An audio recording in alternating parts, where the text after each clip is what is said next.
Hvað ruggla það? Erum við byrjuð það? Herðu, þá erum við byrjuð. Við erum rauðaborðið. Velkomin. Í kvöld ætlum við að fjalla ýmis mál. Hérna aftast í þættinum þá mun María Pétursdóttir ræða við hana Berglindi Ósk sem að skrifaði grein einhvern tímann fyrir jól sem var eitthvað litið gagnrýni á bókablað Stundarinnar. Hún skrifaði kúltúrbörn, hvernig þau sem eru fædd inn í kúltúrfjölskyldur, eiga svona greiðari leið að bókútgáfu og ýmsum listum og úr þessu spannst feiknarlega skemmtileg umræða hérna á Facebook og víðar. Það logaði umræður kúltúrbörn og svona hindranir þeirra sem að fæðast ekki við aðstæður sem að hleypa þeim að. Það alltaf ræðum þetta María og Berglind.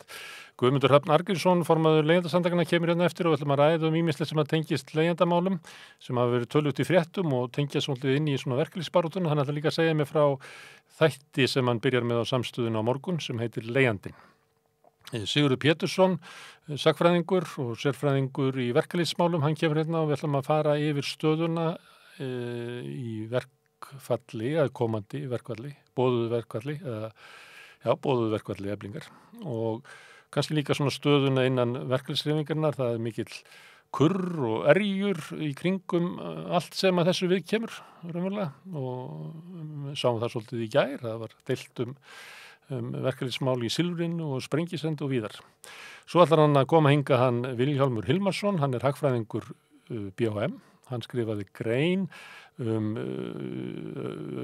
aukin hagnað fyrirtækina. Hagnaði fyrirtækja var aukast 60%. Það var í frábært góðari eins og við sem fjalla svolítið hér á Samstöðunni góðari í fyrirtækjarekstri sem að svolítið á skjön við það sem rætt að launafólk megi helst ekki fá neina launahækkanir og ótta við það að grafa undan fyrirtækjunum. Sjáum til hvað Vilhjálmur segir þetta. En við byrjum eins og vanalega á fréttum dagsins. María, hvað segir þú? Já, fréttir dagsins. Það kannski eins og þú komst inn á með Eflingu sem náttúrulega kannski aðal fréttin og þú mátt fara aðeins nánar í síðar. Með Sigurði. Það var svolítið, voru margir sem að hlustuðu bæði á Silfrið og svo var líka ágætis deila Stefáns Ólafssonar og Vilhjálms Birgissonar á Sprengisandi. Já. En það sem að mér fannst eiginlega kostulegast Morgunblaðið mjög ákaft í þessu máli. Já. Það var með frétt það að kannski ætti að leggja fram samninga SGS til atkvæðagreiðslu inn í Eflingu sem umverulega það sem að Samtök atvinnulífsins að bjóða Eflingu. Þetta í tillaga það að Samtök atvinnulífsins leggi fram tilboð og það verður kosið það hjá félögum Eflingar. Þetta svo förðulegt sko og þetta tvist einhvern veginn hvernig Morgunblaðið að fara á sveif með líka sko gagnrýni bara á Sólveigu Önnu og Þetta kvefuð, María? Já, ég er ein af flensugemlingum nýjársins. Þannig við höfum 2 metra á milli okkar. Já, það 2 metra reglan. Ok, við ræðum með Sigurð Pétursson Eflingu og deilurnar í Verkó. Já.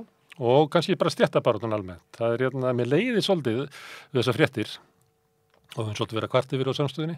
Það allir fjölmiðlar fullir af fréttum af kjaradeilu, en það engin frétt kjör fólksins sem að fara í verkfall. Við höfum reynt þetta á Samstöðunni, en það ég hef ekki séð þetta neistar annars. Nei, þetta kom svolítið fram í kannski líka því sem hún var að gera í Silfrinu síðustu helgi, hún Svanhildur Hólm. Það sem hún var að reyna að ruggla fólk í rýminu síðan með kjörum. En veikleikin í fréttunum sást í Silfrinu í gær. Man ekki hver það var sem var að segja eins og við séð það sem verið að dreifa launatöflunum að þá búið að vera að dreifa því á Facebook hverjar eru kröfur Eflingar og þá einhver að vitna til þess í umræðu þetta á fjölmiðli að það sé verið að gangi eitthvað sem verið að dreifa launatöflunum. Það ekki fjölmiðla að fjalla þetta. Og þá kemur í ljós að þú veist að hæðstu mögulegu hefur búin að vinna í 100 ár og í efsta launaflokki að þá það ennþá langt undir 500 skalli og þetta eru kröfur fólksins sko. Þetta eru rosa kröfur sko þetta veldur. Já. Þetta eitthvað sem maður mætti fara að ítreka. Heyrðu, HM í handbolta, ef voru það eitthvað. Íslendingar konur í milliriðil. Já, Íslendingar fengu áfall. Horfur á handbolta? Ég horfi stundum sko á handbolta. Mér finnst gaman að horfa. Svona helst handbolti sem ég horfa á. Já, mér finnst gaman að horfa á hópíþróttir, þá maður þarf ekki að vera svo mikið inn í þessu. Þetta er eitthvað svona tækn og svona, en að stórleiti þetta, stundum gerist það að liði verður betra en summa einstaklingana. Stundum gerist það að liði verður verra en summa einstaklingana. Og það gerðist á leiknum við Ungverja. Við sáum fyrst Ísland verða stærri en einstaklingandir og svo bara miklu minna. Og þá það vangaveltur svona hverjum erum að kenna. Er hverjum einstaklingum að kenna þegar stóð sig ekki nú vel? Nei, það er eitthvað sem er í hópnum. En það er svo merkilegt að horfa á þetta gerast þegar þeir eru búin að vera yfir allan leikinn og svo byrjar eitthvað að klikka. Sameiginlega mistu allir trúna. Og þjálfarinn, svipurinn af þjálfaranum núna er nóg til þess að þeir bara verða undir og það bara hjæltum á auðsinn. Já, hann var bara og kom ekki með neina lausnir. Hendi einhverjum svona aðeins inn í einhverju desperasjón. En það var alveg augljóst að þetta var skip. Það var bara mótjóðið farið. Það var einhvern veginn. Skip án fórustu og sildi bífjöru. En þetta bjargast alls saman. Þeir voru leikur í dag á móti tildulega léttum anstæðing og það hressir þjóðarsálina. Heyrðu, innviðirnir, þeir eru að bresta á Suðurnesjum, uppáhaldsmáli mitt. Já, það er bara, og Keflavíkurflugvöllur bara bæði heitavatns og rafmagnslaus, keyrandi á einhverju varaaflstöð. Já, þannig að það var ekki kalt inn í þessari lyfstöð.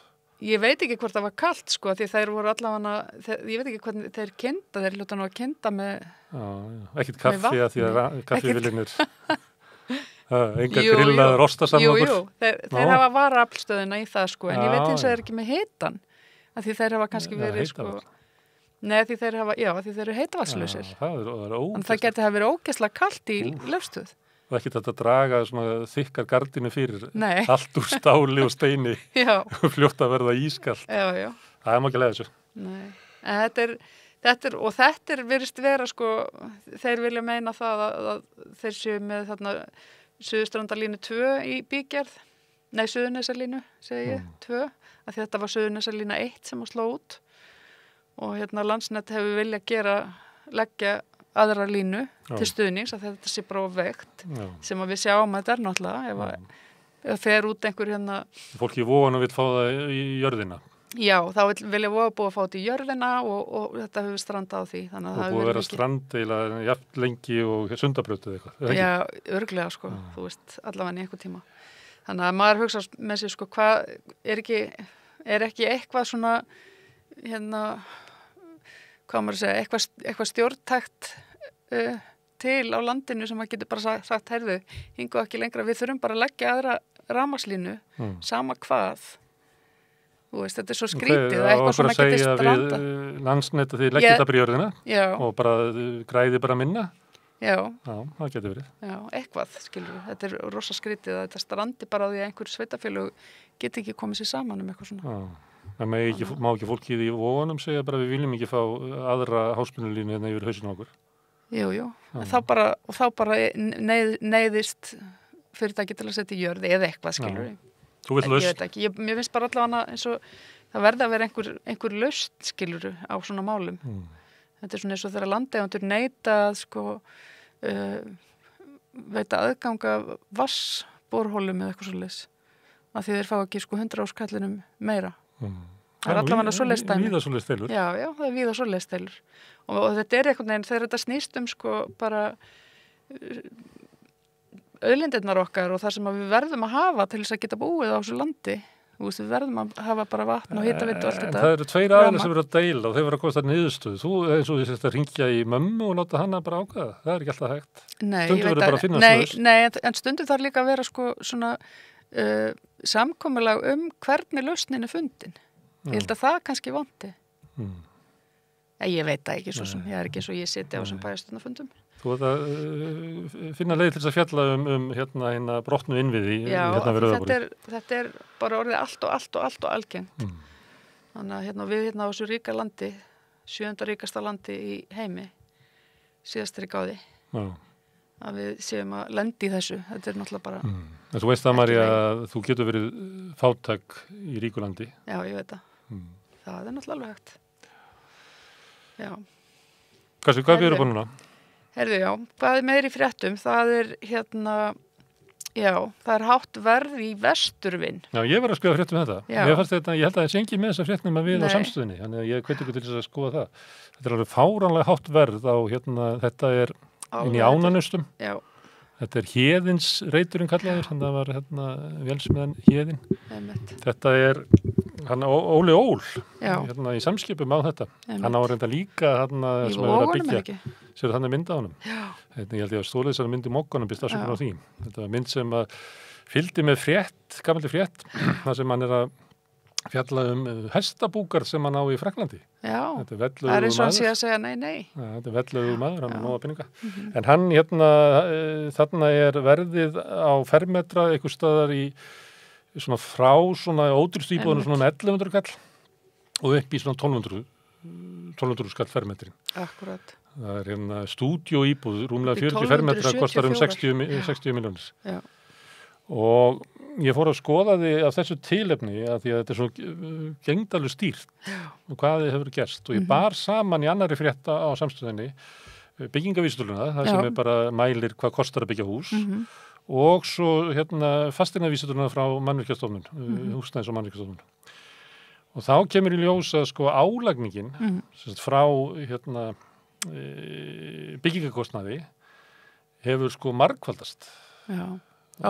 Margfaldast. Hvað var langur tíma milli þessara? Ég tók alveg frá 94 og svo breytingi byrjar að verða sem að tengist því sem við höfum svolítið fjallað hér að þegar að þetta er eiginlega þarna er hækkun á fasteignaverði umfram framleiðslukostnað og það er þetta byrjar 94, þetta er eiginlega áður en að ríkisstjórn Framsóknar og Sjálfstæðisflokksins tekur við. Já. Þannig að þetta sem þetta síga niður er eiginlega húsnæðisstofnun sem að Jóhanna Sigurðardóttir setti á laggirnar. Já. Síðan tekur við þessi ríkisstjórn, þannig að mjög fljótlega eftir að grafi kemur og þeir fara að breyta. Það reyndar að það kemur smá svona upp sem er líklega bara 2000 góðarisbylgja, það sem að var svona verið að veita meira lánsfé og eitthvað fleira. Síðan áður en að stóri Kamel, núðandi 2 að þá er húsnæðisstofnun lögð niður og Íbúðalánasjóður tekur við og þarna er umverulega íbúðalán einkavædd. Þau höfðu áður verið hlut ríkisins sem að lánaði svona 70% á húsnæði og svo komum bankarnir og lánuðu þar umfram. En þarna með breytinguna Íbúðalánasjóði að þá er öllu snúið við og að sumuleyti þá eru 400 milljarða tap á húsnæðislánasjóði afleiðinga þessu. Þarna verður eitthvað svona rosaleg bóla og þetta bara springur svo og jafna sig. En síðan tekur við túristabylgjunni að þá byrjar þetta að vaksa aftur og það finnst þetta út af skorti. Það vantar bara húsnæði. Það er bæði verið að setja í Airbnb en ekki síður vegna þess að flytur svo mikið fólki til landsins til þess að ráða við ferðaþjónustuna að því vantar líka húsnæði. Þannig að það kemur svona skortur og svo þegar við erum komin hérna þetta er hvað 2015 sem það byrjar að rísa svona upp. Snöggu upprisuna. Já. Að það er svona 2016-17 þegar túristabólaðin er komin í alveg í, en síðan það sem er hækkunin þannig í lokin, það er lækkun vaxta innan í skortmarkað sem leiðir til þess að það verður svona braskæði inn á húsnæðismarkaði, allir að kaupa húsnæði til að leigja. Já, til að leigja. Við hefum sýtt fram að það er bara innan við helmingurinn á húsnæðinu sem er seldur á þessu tíma, er fólk sem ætlar að búa þar sjálft. Akkurat. Og ég sá það til dæmis að maður skoða bara frá nóvember til nóvember, að 9. tölunar í nóvember, að þá hefur byggingavísitalan hækkað 10%, en fasteignaverðið 20%. Og hvað þýðir það? Það þýðir það að álagningin ofan á framleiðslukostnaðinn hefur hækkað 30% á einu ári. Já, einmitt.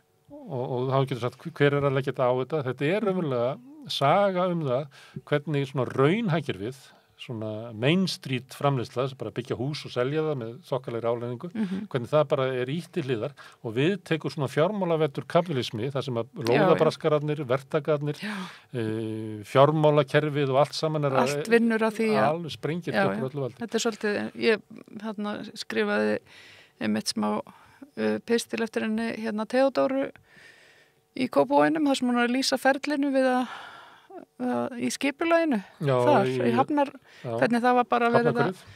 það voru bara verktakar í runni og Sem tóku það peningafólk yfir. sem að tóku það yfir. Átti að vera eitthvað svona... Átti að vera svona hugulegt, svona lifandi hverfi við höfnina. Það svona, já. Þannig að þetta er bara allt, þetta er allt svona. Það sátt það líka á myndinni, þarna, þetta heitir Vesturvin, þetta er ótrúlega þétt. Já, Og ég var að byrta ykkur myndir þessu og svo segir fólk svona, allir fólk, sólin skína þarna nokkuð menn. já. Því maður þekki þessi hverfi, Það hverfi er fyrir núna ofan eru Smáralynd. farnar að heyrast svona raddir einmitt þess Já. að vera kvartundað í þetta sé byggt allt og þétt. Já. Þannig að, En ég pröfaði að tala við fólk sem að býr í Hlíðarenda, já, þannig að Valskörfinu, að þegar talaði það og Já. koma arkitektar og skrifa þetta, þarna sé eitthvað svona og svona. já, já. Og svo spyrir maður hvernig, nei, það er bara sólin er alltaf, sko. Það er því að fólk er svo hrætt að tala þetta, að falli verðið á Á húsnæðinu þeirra. Þannig að okkur gengur ekkert sérlega vel að fá fólk til að tala þetta sem býr í þessu. Nei, einmitt. Og svo kannski er líka fólk bara ánægt með húsnæðið, kannski Já. komið nýtt barn og Eitthvað hamingja í annað kannski fjölskyldunni sem að og- skiptir það meira máli núna. Já, það er allir bara glæðir. Einmitt, já. Herðu, við erum að drífa okkur, hvað er meira? Já, heyrðu, já, hvað er meira? Það er, Heimildin heyrðu, byrjar að það koma er út. heimildin er Hvernig byrjuð, er það já. nafn? Heyrðu, ég, Það mætti velja, hvað er vestanafnið, stundin, kjarnin, heimildin? hefði þetta ekki átt að þetta bara kjarnastundin. Nei, ég veit það ekki. Ég er aðeins búin að velta þessu fyrir mig, sko. Mér finnst þetta pínu lítið erfitt nafn. Ég veit ekki alveg út á hverju samt. Ég veit ekki þátt ég að búa til marga fjölmjöla, skiptir engum að þetta. Nei, Já, á tímanum þá bara verður þarf náttúrulega- inntak fjölmjölsins, tekur yfir nafnið. ég veit Eftir það, eitt það ár, er bara þannig. þegar þú er heimildin, Já, þá hugsaðu bara um það sem þau eru að gera, sko. já, Alveg nákvæmlega. svo með kjarnin og stundin og allt þetta, sko. Já, Þannig sem með tímin og dagur alltaf best sem að framsóknarvinnið voru með. já, Þeir náðu Einmitt. bestu nafnum. Herðu, en þeir voru með matasískinin á fórsíðunni. akkurat. Þetta er Sem svona að við erum nú búin að vera, myndband. við erum nú búin að vera að ræða Já. hérna í, Við höfum fjallaði svolítið þetta. Fyrir Þetta var áramótin. betur gert í þeim, þeir var tíma til að gera þetta heila Já, mánuð. Þannig að við höfum nú verið að benda á sko, að þau hafa brotiðilega öll lög sem að hægt er að brjóta í viðskiptum. Akkúrat. Samkynningslög, skattalög. Já. Svo eru þau náttúrulega níðast á leigjendum. mhm, Og ég veit ekki, maður lesi þetta, það er gamli peningar. mhm, Þetta er þriðja kynsluðin sem við sjáum hana, svo fjórða kynsluðin, til dæmis sá sem er framkvæmdastjóri Ölmu. já, Og þetta er bara saga hvernig auðvitað fólk Já. gengur á öll kerfi og reynir bara að svína sér mestu peningana Já. og trúandi það að það sé hið rétta. einmitt, Það er mælikvarðin. já, Því meira sem þú græðir, því betur stendur þig mhm, og þar lendi máttu gera hvað sem er til að græða. já, Ég veit eins og ekki hvaða áhrif þetta hefur. Við vorum hann að byrta vörumerkin sem þetta fólk já, selur. einmitt, Það er salatúsið, Matfugl. Mata, Freyja, það voru að kaupa Freyju sælgætisgerð, einmitt, Ali, beikonið og matfugl já, og svo framleiðar líka fyrir bónus, þannig að ef þeir eru að kaupa bónus Þeir eru að framlega líka, já, gera það þá, já. Þú ert alltaf að lesa Já, það er hvað er skoðum að lesa. krónukjúklingur, Já, hvað er bónuskjúklingur. einmitt. Það Þannig er að fólk sko hefur að gera svona- það. Íslendingur eru mjög lélegir við að sneiða hjá tegundum matvæla í svona mótmæliskyni.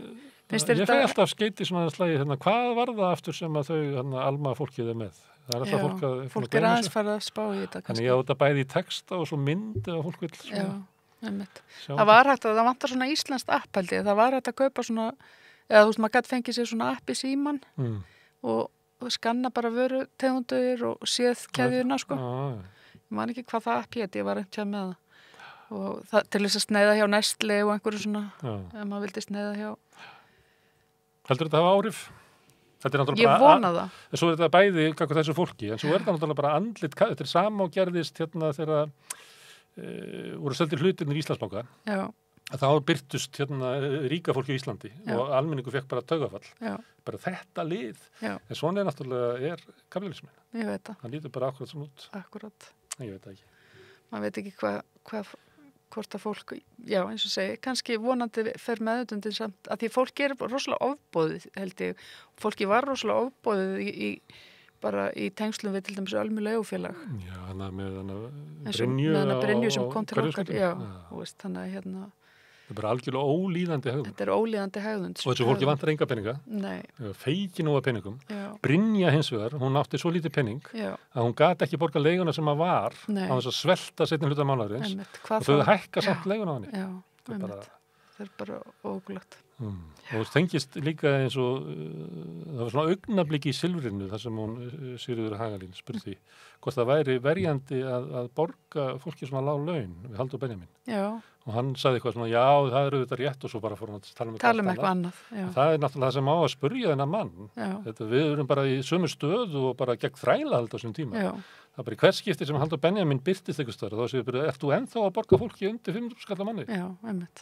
Nákvæmlega. Já, einmitt. En kannski kemur það ekkert mann. Herðu, við erum að flýta okkur. Já, herðu, kynningafundur íþróttahús. Já. Þau ætla aldrei sem mjög þetta. Hús hvað fólksinn, nei hvað kallaði þetta? Þjóðarhöllina. Já. En þetta bara, ég veit ekki hvað að gera við stjórnmálamenn, þeir eru alltaf að halda svona fundi. Þannig eru þau svona á okkur hanabryggum, þetta er eins og kallað. Og þau eru að tala um hvað það er ekki búið að teikna þetta. Nei. Það er ekki búið að ákveða hver á að borga þetta. Og það er ekki ennþá búið að samt koma skipulagi á hvernig á fjármagna hörpuna. Þetta er alveg, mér finnst að fjölmiðlarnir verið að fara að taka sér saman og segja, byggið þetta bara, svo skulum við tala við ykkur. Ég rifjaði upp á samstöðinu daginn, var með myndina af skóflustungunni á nýju Landspítala. Já. Þá var talað hann er tilbúin snemma á næsta ári. Byrju, hvaða Landspítala? Landspítala. Ég var svolítið á spítalanum og var að skoða þar og það var ekki vinna þarna. Nei. Og það hefur komið reynda fram í þessum kannski eins og yfirlýsingar talandi blaðamannafundi, yfirlýsingar borgarinnar þegar það byggja eitthvað tvöfalt meira. Það bara er ekki, það liggur vinna niðri við Landspítalann, þess að vantar fólk. Það vantar fólk í vinnu. Til þess að byggja. Það vantar fleiri verkamenn. Já. Og það vantar húsnæði fyrir erlendu verkamennina sem að þurfa að koma. Já. Jesús góður. Þannig að svona fundir, ég meina Dagur var á fundi bara dagina sem hann ætlaði bara bætti held ég við 3000 íbúðum á árið eða guðmaður eða hvað sem hann ætlaði að bæta við. Það er aðeins svo íkjur hjá mér held ég. Það er ekki verið svo mikið sem að bætti við. En það vissu allir sem að hafa ykkur innsýn í þessi mál, þetta var innihaldslaus yfirlýsing, þannig að það er ekki fólk til þess að byggja þetta. Nei. Það þarf að leysa það áður. Og síðan fer hann á næsta fund og boða þjóðarhöll. Já.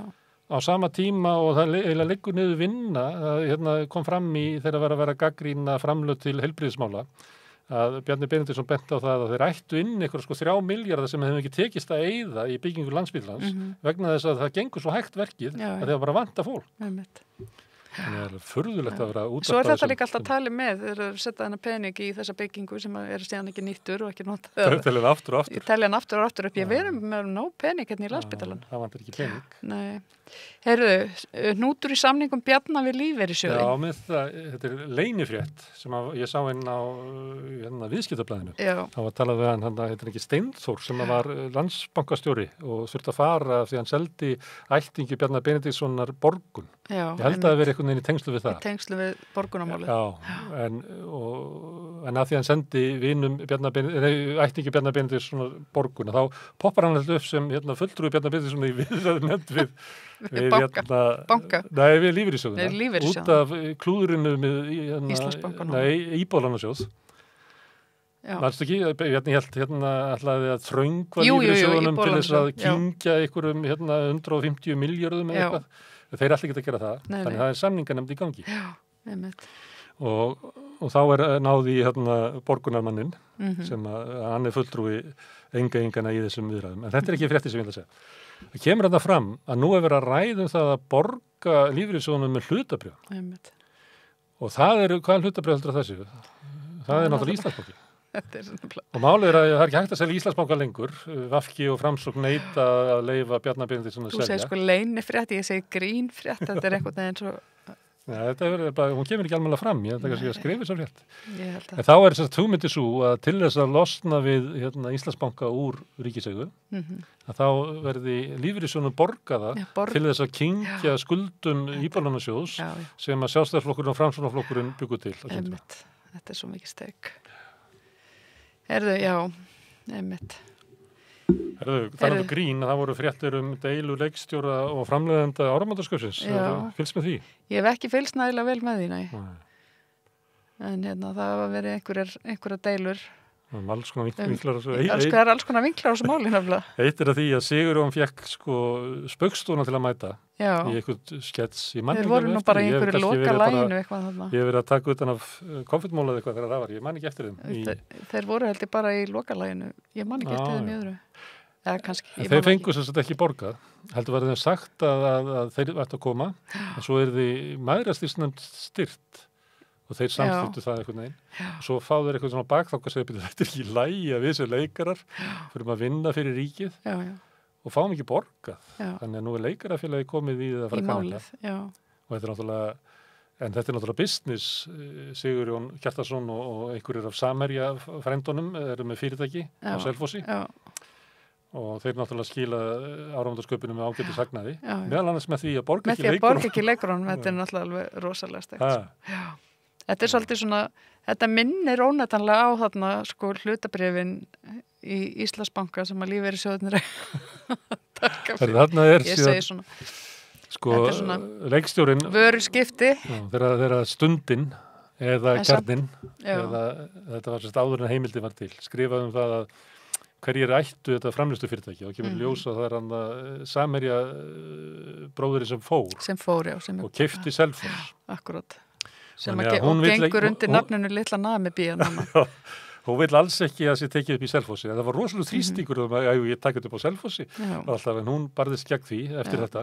Það var tekin upp á sjúkrahúsinu hana. Og svo bara vildi hún alls ekki, þrátt verið mikið þrýsting að taka upp í nýja miðbænum og svona, hún sagði bara nei, kemur ekki til greina. Það hann að mathallarbrandarar og eitthvað fleiri sem hún hefur þurft að berjast hatramlega gegn því að enda á Selfossi.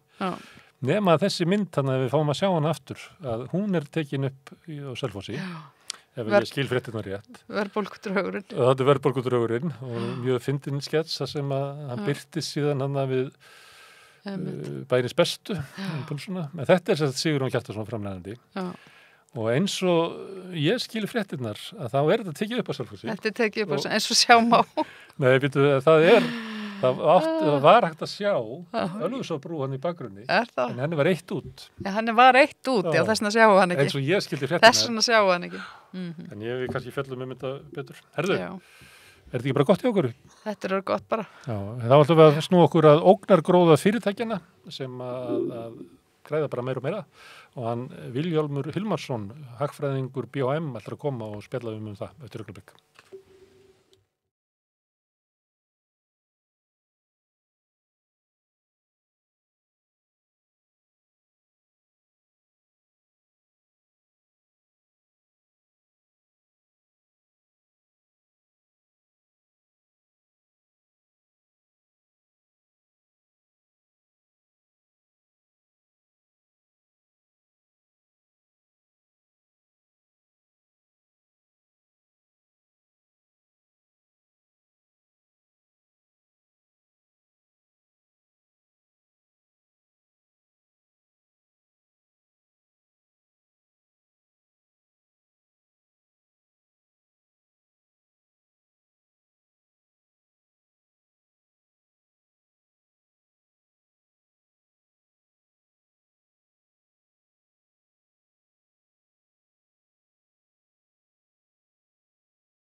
Það eru kjaradeilur og hluti af þeim annars vegar að launafólk að segja að hafi ekki nóg til þess að í tilfelli til þess eflingar bara til þess að lifa út mánuðinn.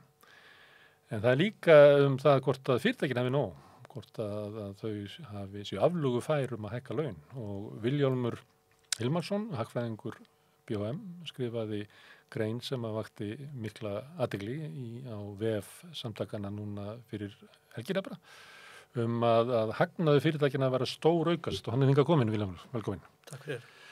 Þetta náttúrulega hinn hliðin á peningunum, það annars vegar að skoða efnahagsástandið og verðbólgu og annars líkt og svo það náttúrulega spurningin er kökunni rétt skipt og ef að hagnaður fyrirtæki að hækka og launin ekki að hækka, þá eru fyrirtækin að taka til sér meira eða ekki? Jú, það virðist vera þannig á tíma lífskjarasamningsins 1822, samkvæmt okkar mati, þá rekstrarhagnaður fyrirtækja, sem sagt, fyrir afskriftir, að aukast 60% meðan launavísitalan hækkar 30% að helming. Þannig að það jú að verða ákveðin misskipting á tíma lífskjarasamningsins. Og þetta, þú ferð þarna og tekur inn svolítið hagnað bara á síðast ári, sem ekki búið að birta. Já, við sem sagt metum hagnað á árinu 2022 með vikmörkum.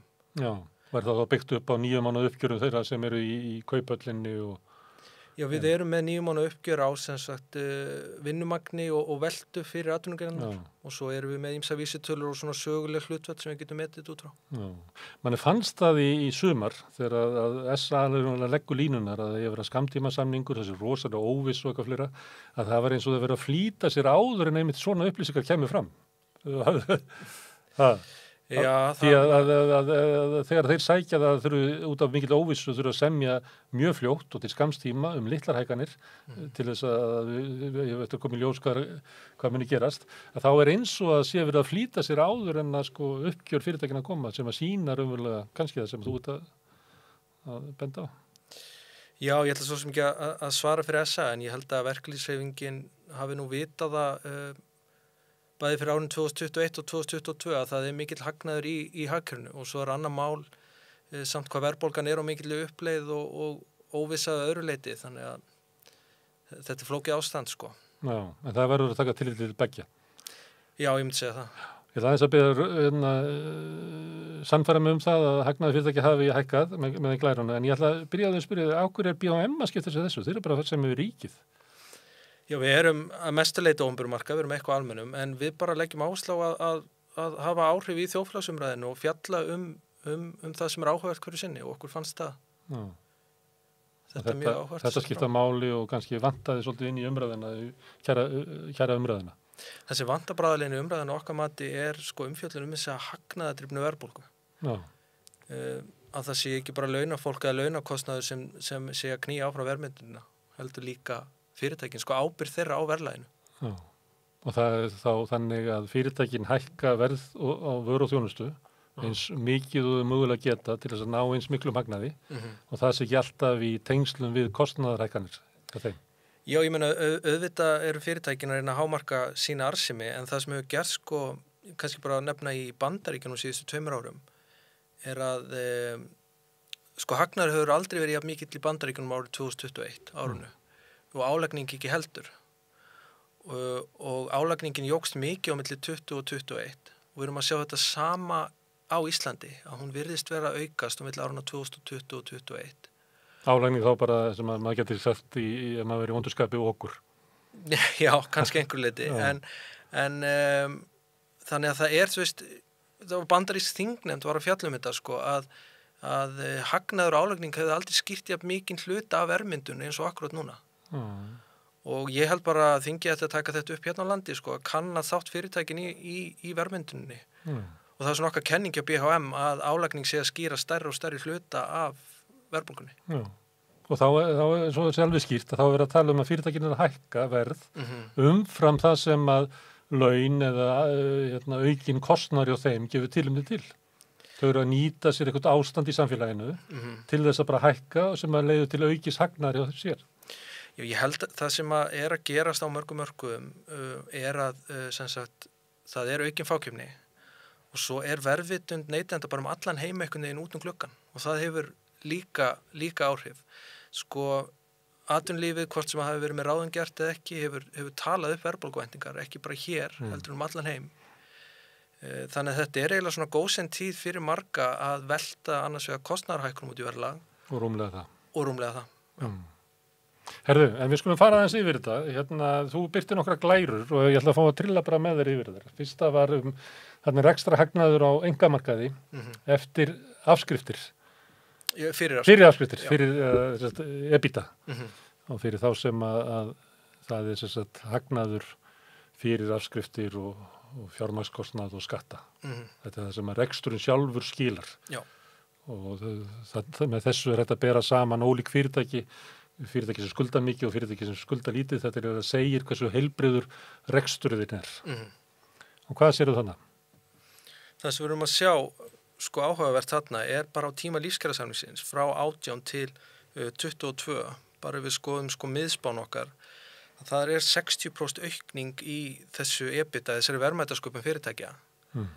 Á þessu tímabili er verðlag að hækka 20%, launavísitalan 30% sem er helming á við þessa hagnaðaraukningu. Þannig fyrir þá sem að tala mikið samhengi framleiðni og launa, þá er framleiðni að aukast nokkuð umfram laun á einkamarkanum þarna. Það er að myndast ójöfnuður. Það er svona vitna í kjaraviðræðum, það er ofta talað að laun þurfa að hækka í takt við verðbólguna til þess að verðbæta þau og að þau að fá sinn hlut í aukinni framlegð. Já. Og þarna virðist þú verið að benda á að það hefur ekki tekist að ná í. Nei, það hefur ekki gerst á þessum tíma. Að því út með uppæðir hérna í 2021 að það var 839 milljarðar í EBITDA-hagnað. Manstu hvað er hérna launasumman er há og einkamarkaði? Nei, ég man að svo sem ekki 1200, 1300 eða 1500. Þetta er allavega tölverð stór hluti upp í launasummuna. Hún er sko launasumman er að mér minnir 2021 er 60% af verðmætasköpuninni. Man ekki nákvæmlega töluna. Herðu, það er næst kemur rekstra hagnaður á einkamarkaði fyrir afskriftir. Já, þannig erum við að skoða aðeins lengra eftir í tíma sem hlutfall af landsframleiðslu, þá er aðeins svona samkvæmari mælikvarði og þarna sjáum við sko hvaðan hækka gríðarlega milli árana 2020 og 2021 sem hlutfall af landsframleiðslu. Árið 2021 hefur ekki séð svona mikið rekstrarhagnað, þessari EBITDA, síðan árið 2009. Já, sem var mjög óeðlilug, þarna voru fyrirtæki að skila óeðlilugum hagnaði ekki. Eða er það þegar landsframleiðsla fellur? Þannig eru raunlaun almennings að skerðast mjög mikið í hruninu og sko það er verið að knýja áfram útflutningsatvinnugreinar á bara mjög lágu raungengi. Og þarna, það er yfirlega þannig á verðbólgutímum líka að hagur fyrirtæki er að vænkast. Á verðbólgurum? Já, þegar verðbólgan er svona innan ákveðins marks, þá er hlutur launafólks í verðmætasköpuninni á leið niður. En þarna fyrsta árið er 2002 og það var ágætis árið ekki, 2002, 2003. Jú. Það var ekkert fólk var ennþá að stofna fyrirtæki og það var ekki þannig að það veri svo lítill hagnaður og það bara lagðist allt í dróma. Nei, en þarna sjáum við líka uppsveifluna í aðdraganda hrunsins og allavega bara hversu sveiflukent íslenska hagkerfið er. Ef ég tek hérna, mætti ég gera það, taka 2002 það sem er 13%. Og svo 2021 sem er 26 og ég man að það var eitthvað svona 840 milljarðar. Mætti ég þá segja að sko hagnaðurinn 2021 var EBITDA-hagnaðurinn var yfir 400 milljarður meiri en hann hefði verið ef að hlutfallið hefði verið sama á 2002. Já, fyrstu verðlagi, já. Þetta eru gríðarlegar uppæðir, ef við verum að horfa á hvernig ykkur kaka stækkar eða minkar, þá erum við að tala um að þetta eru gríðarlegar uppæðir. Algjörlega, og það er alveg áhugavert sko milli 20 og 21 hvað EBITDAn sko eykst mikið því að nú dettur ferðaþjónustan út.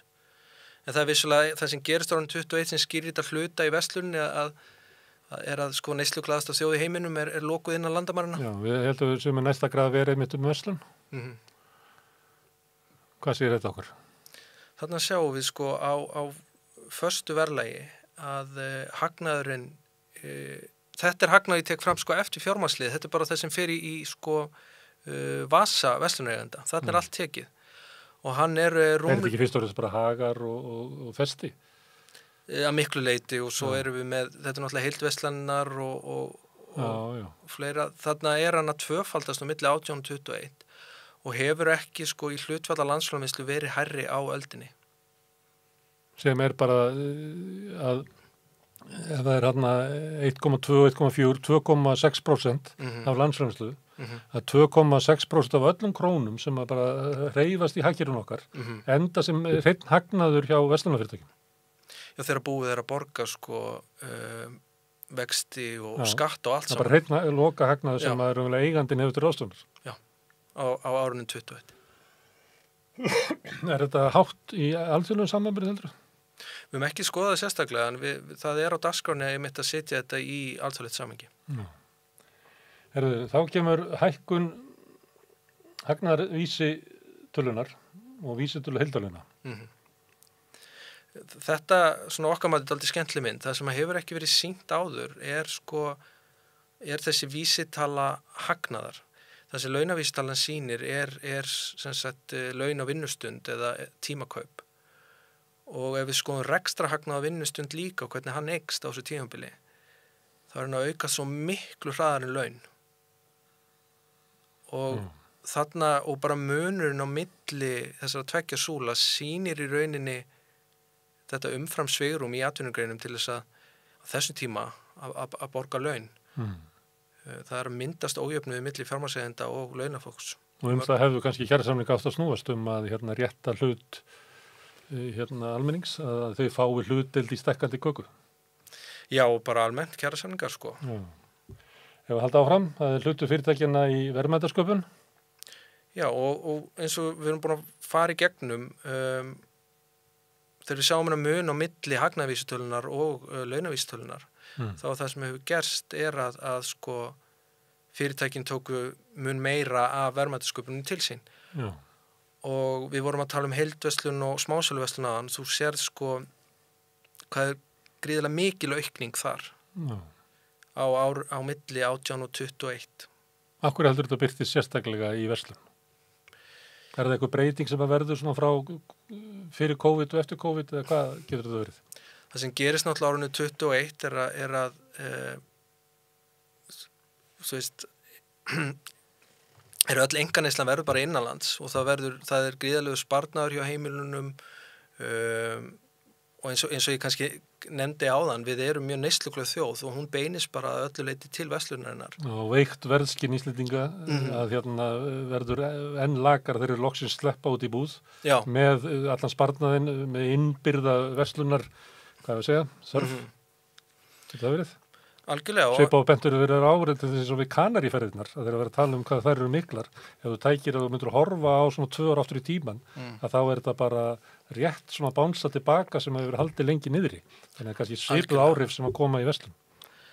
Algjörlega. Þarna er eitthvað svona uppsöfnuð þörf fyrir einkaneyslu sem brýst út bara einhvern veginn innan landamærina á árinu 2021. Og skapar gósentíð í verslun. Já, sem að virðist vera að halda áfram á árinu 2022 með allar hattulur. Þá er það komið út í hagnaðar hlutvallið á einkamarkaði og hvað er þetta að segja okkur þannig? Þarna skoðum við þetta EBITDA á móti tekjunum og það gefur til kynna svona vísbendingar um álagningu á heildarkostnað. Og þarna er það sama að gerast á Íslandi og í Bandaríkjunum. Það er mjög mikil hækkun á milli 20 og 21 og samkvæmt okkar mati þá er það að haldast hátt árinu 22. Sem gefur til kynna bara svona kenning hjá okkur er að fyrirtækin séu að takast að halda í þessa miklu arðsemi sem myndast á árinu 2021. Og réttlæta kannski verðhækkanir gagnvart almenningi eða samfélaginu og þannig að maður kannski efast þegar að vera að segja röskun í aðfangakeðjum og allt þetta sem á að vera ástæðan. Það er ekki einu rökin, heldur eru fyrirtækin að auka hagnað sinn. Það er náttúrulega ekki einu rökin fyrir verðhækkunum, en nei, við virðumst sjá þarna að fyrirtækin eru að geta haldið í þessa ávöxtunarkröfu sem að varð eða ávöxtun á árinu 2021. Og skoðum sérstaklega verslunina, það eru ég nefndi þarna Haga og Festi við fá næstu glæru, en við skulum hafa í huga þarna líka heildsölunar eins og Ölgerðin og Íslenska Ameríska og fleiri stóru, þetta eru ekki margar, þetta er kannski 3-4 heildsölur og 2,5 verslunarkeðja sem er raunverulega drottna yfir þessu markaði og þarna sýnir okkur hvað? Þarna er á árunum sem sagt árun lífskjarasamningsins, tíma lífskjarasamningsins, þá er hagnaðarhlutfallið að hækka mjög mikið í versluninni sem yfir svona skamman tíma svona mikið breyting gefur til kynna að álagning sé að aukast og verslunin sé að taka stærri hluta af kökunni. Já, og þá komum við að innkaupaverði og hlutur olíufélaginu, ekki? Í bensinlítranum. Já, þetta er nú... Þetta er mér þetta svona, þannig er ég næstu hættur að trúa, sko. Mér þetta er svo ótrúlegt. Þetta er ótrúlegt. Ha. Og þetta er samkvæmt eldsneytisvakt Kjarna sem að sýnir sko að frá júní 22 til desember 22 þá eru þessar miklu hækkanir eftir Úkraínustríðið að ganga mikið tilbaka en olíufélögin er ekki að skila það mannileiti. Og það þýðir það að meðan að þeir olíufélögin voru að taka hvað ef að segja þetta sé, hérna 20% af bensinlítra, að þá er það bara að fara að nálgast sko 45%. Sem að við erum að borga bara fyrir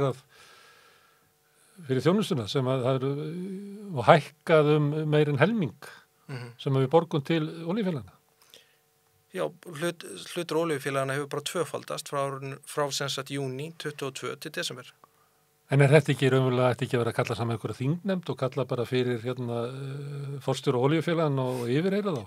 Það er ekki bara gert í Bandaríkjunum. Ég man eftir því þegar sko birtust fréttir í Noregi hvað hagnaður bankana fóru yfir 1% af landsframleiðslu. Að þá eiginlega sko sprakk þingið og það var bara voru kallaðir allir bankastjórarnir fyrir og þeir þurftu að sverja það að hætta þessu og þannig að það voru svona alvöru viðbröð í samfélaginu, bara ógeðis viðbröð af óheyrilegum hagnaði bankana. Þannig að það er kannski tilefni til þess að gera eitthvað sambandlegt við olíufélaginu. Já, ég veit að í Noregi hefur ríkisstjórnin kallað eftir skýringu frá versluninni af hverju verður ekki að lækka og af hverju hagnaður helst hár. Já. En eins og við segjum, við teljum ástæðu til þess allavega að kanna þátt þessara hagnaðardrifnu verðbólgu í verðmynduninni. Já. Loka glæran sem þú birtir var hlutfall launakostnaðar af heildarkostnaði. Já, þetta sko það sem fólki er alltaf sagt er að launakostnaðurinn eða hækkun í launakostnaði hafi mjög mikil áhrif á verðið. En við erum að sjá sko í þess að kalla viðskiptahagkerfið sem er algengt hugtak yfir meirihluta einkamarkaðarins launakostnaður bara fjórðungur. Þannig að hækkunum 6,75% gefum okkur það alla jafna ætti ekki að hækka verð 1,85 eitthvað sluðis. Það tekið ekki að segja einfallega ef að laun myndu hækka um 10% þá myndu það auka verðbólgunum 2,5%. Ef þeir myndu fleita við allir verðlæði sem þeir gera almennt geta ekki gert. Já. Ekki á samkeppnismarkaði. Og þér finnst það í umræðinni sé verið að tala upp hversu stór launin eru í verðmynduninni? Ég bara minnist þess ekki að það hafi verið talað þátt fyrirtækja í verðmyndun, almennt. Það atvinnulífinu tekst helviti vel að telja almenningi trúum að laun sé einhvern veginn það eina sem að fyrirtækin horfa fram á. Og það þarf bara aðeins að fara að ræðum þetta það á aðeins svona breiðari grundvelli. Já, það voru glærinnar og búnar, þannig að við kannski skiptum yfir í stúdíuð. Það hefur verið talað verðbólguna mikið svona síðastliðið ár og þá hefur verið talað að hún sé drifin áfram af 3 þáttum. Það er annars vegar húsnæðismarkaðurinn sem er einhver skepna sem er bara það sem að verð hækkar. Við fórum aðeins yfir að frétta yfirlitinu hvað hefur búið að hækka 20% á síðustu fasteignaverð á síðustu 12 mánuðum þó svo að sko byggingakostnaður hækka bara 10%, þannig að hann heldur bara fram. Sen er innflutt verðbólga sem er út af verðbólgu í Evrópu sem er fluttingaðinn og síðan er það svona eftirspurnar verðbólga sem er innlend verðbólga. Myndir þú vilja bæta við bara 4. liðinu sem er þið fylgst sérstaklega með sem væri þá hagnaðardrifin verðbólga? Algjörlega. Það er rétt sem hún segir að þetta eru þættir sem að skýra þetta eftirspurnin og innflutt verðbólga og svo framvegis en það þarf að fara að fjalla aðeins meira fákeppnina, þögult verðsamráð og svo framvegis og að mínum ætti verkalýðshreyfingin bara að stefna að eitthvað svona þjóðarátaki í verðvitund og rauninni bara stórefla verðlagseftirlit í sameiningu. Og hvernig er það gert? Að mínum ætti í rauninni bara samtökin stóru, ASÍ, BHM og BSRB að stórefla verðlagseftirlitið.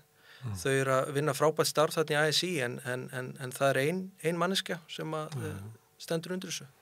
Það held ég að verið síðast, þarna fyrir jólin. Þá var ein setning sem var í fréttatilkynningunni frá henni, sem sagði athygli vekur að í mörgum vöruflokkum muna bara 1 krónu á bónus og krónunni. Þetta rifjast upp, þetta er svona gamall brandari sem segir að akkur heitir krónan. Já. Það er að því að það er samkomulega það að krónan sé alltaf 1 krónu dýrar en bónus. Því ef að það er brotið, þá gæti bónus farið í verðsamkeppni, raunverulega, og þá myndu allir tapa, hugsa þeir. Þess vegna er þetta samkomulega búið að vera. Og þessi brandari er meira 20 ára gamall. Þannig að þetta samkomulega hefur raunverulega verið í 20 ár. Að krónan heldur sér bara 1 krónu yfir bónus og þá fer enginn í samkeppni við annan. Já, þetta er oft verið sagt að það sé eitthvað svona þögult verðsamráð á markaði verðið, en ég held að og ég nefni Eflingu verðlagseftirlitsins, það þarf í rauninni að skoða fleiri markaði, bera saman við erlent verð, og já, ég ætla bara að segja það hérna og hvet minn vinnuveitenda og fleiri að skoða það að stórefla verðlagseftirliti. Það er eitt af besta sem að hægt er að gera fyrir peninga launafólks, myndi ég segja. Hvernig er það gert? Það þarf að vera eitthvað svona eins og aðgerðir. Það þarf að, þegar ég kem í bónus, þá þarf einhver að bara rétta með miða og segja að það sé búið að hækka lambakóturlettunar óheyrilega mikið. Það sé bara að vera okra á mér í kjúklingnum eða... Já, í fyrsta lagi það sem felst í Eflingu svona eftirlits er að gera fleiri rannsóknir og kannski með svona handahófskendari hætti. Skoða specialty vörur og líka vera bara með upplýsingaveilin til almennings í rauninni bara að stefna að Eflingu verðvitundar hjá almenningi og kannski líka bara veluna þau fyrirtæki sem standa sér vel. Við ekki aðeins gláðin. Og vera með viðbröð, þú vitnaði nú þarna í bensínvakt Kjarnars sem að þetta liggur allt fyrir. Það kannski bara vantar viðbröðin, það sem að þegar að hlutur olíufélagin er óheyrilega hára það gargi ekkur, annarkvort verkefnishreyfingin eða þingmennirnir, fjölmiðlarnir. Já. Það er eins og allir bara látið þetta yfir sig ganga. Já, það virðist vera. Þeir hafa geta haldið álagningunni svona hári. Já, herðu. Viljáum, takk fyrir að koma hingað og kannski finnum við okkur að leið hérna á samstöðinni með öðrum að reka upp smá gól. Við vorum hérna í haust með innskot sem að hétu Okurland og sögðum ýmsar sögur af því hvað verð var hér miklu dýrara heldur en annar staðar. Kannski höldum við áfram. En þakku Viljáum að aftur kella fyrir og ætlum að snúa okkur aftur núna að verkefnisbaráttunni og það er Sigurður Pétursson sem kemur til augnablik og við ætlum að fara yfir stöðuna í boðuðu verkfalli Eflingar og kannski líka stöðuna inn í verkefnishreyfingunni sjálfri eftir augnablik.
Það eru kjaramálin og kannski sérstaklega kjaradeila Eflingar og samtaka atvinnulífsins og allt sem að tengist þeim sem eiginlega helsta fréttamál þar sem aðver þessu ári. Sólveig Anna ætlaði að koma inn í kvöld en hún eins og margir eru komið með flensu í frostaveturinu mikla. Ég vona þannig að við erum að endurvekja hann með miklum frostum og svo einhver gangandi pestir í gangi. En Sigurður Pétursson, sakfræðingur, þú kom hingað áður að ræða verkefnismál. Ég held ég hafi nú haft orð á því að það væri, þú væri skýrastur manna að ræða þau. Takk fyrir Það er bara þannig. Herðu, þessi, ef við erum að meta vígstöðuna, nú var samningarnefnd Eflingar á fundi í gær, þar sem að þau voru að forma með hvaða hættu þau ætlaðu að hafa verkvöllin og búist við því að þau ætlaðu að hafa þau í svona smærri hópum og það verður gengið til atkvæða, en við vitum því miður ekki alveg hvernig planið er. En það fyrir eitt félag að fara í verkfall þegar það er búið að semja við svona marga aðra.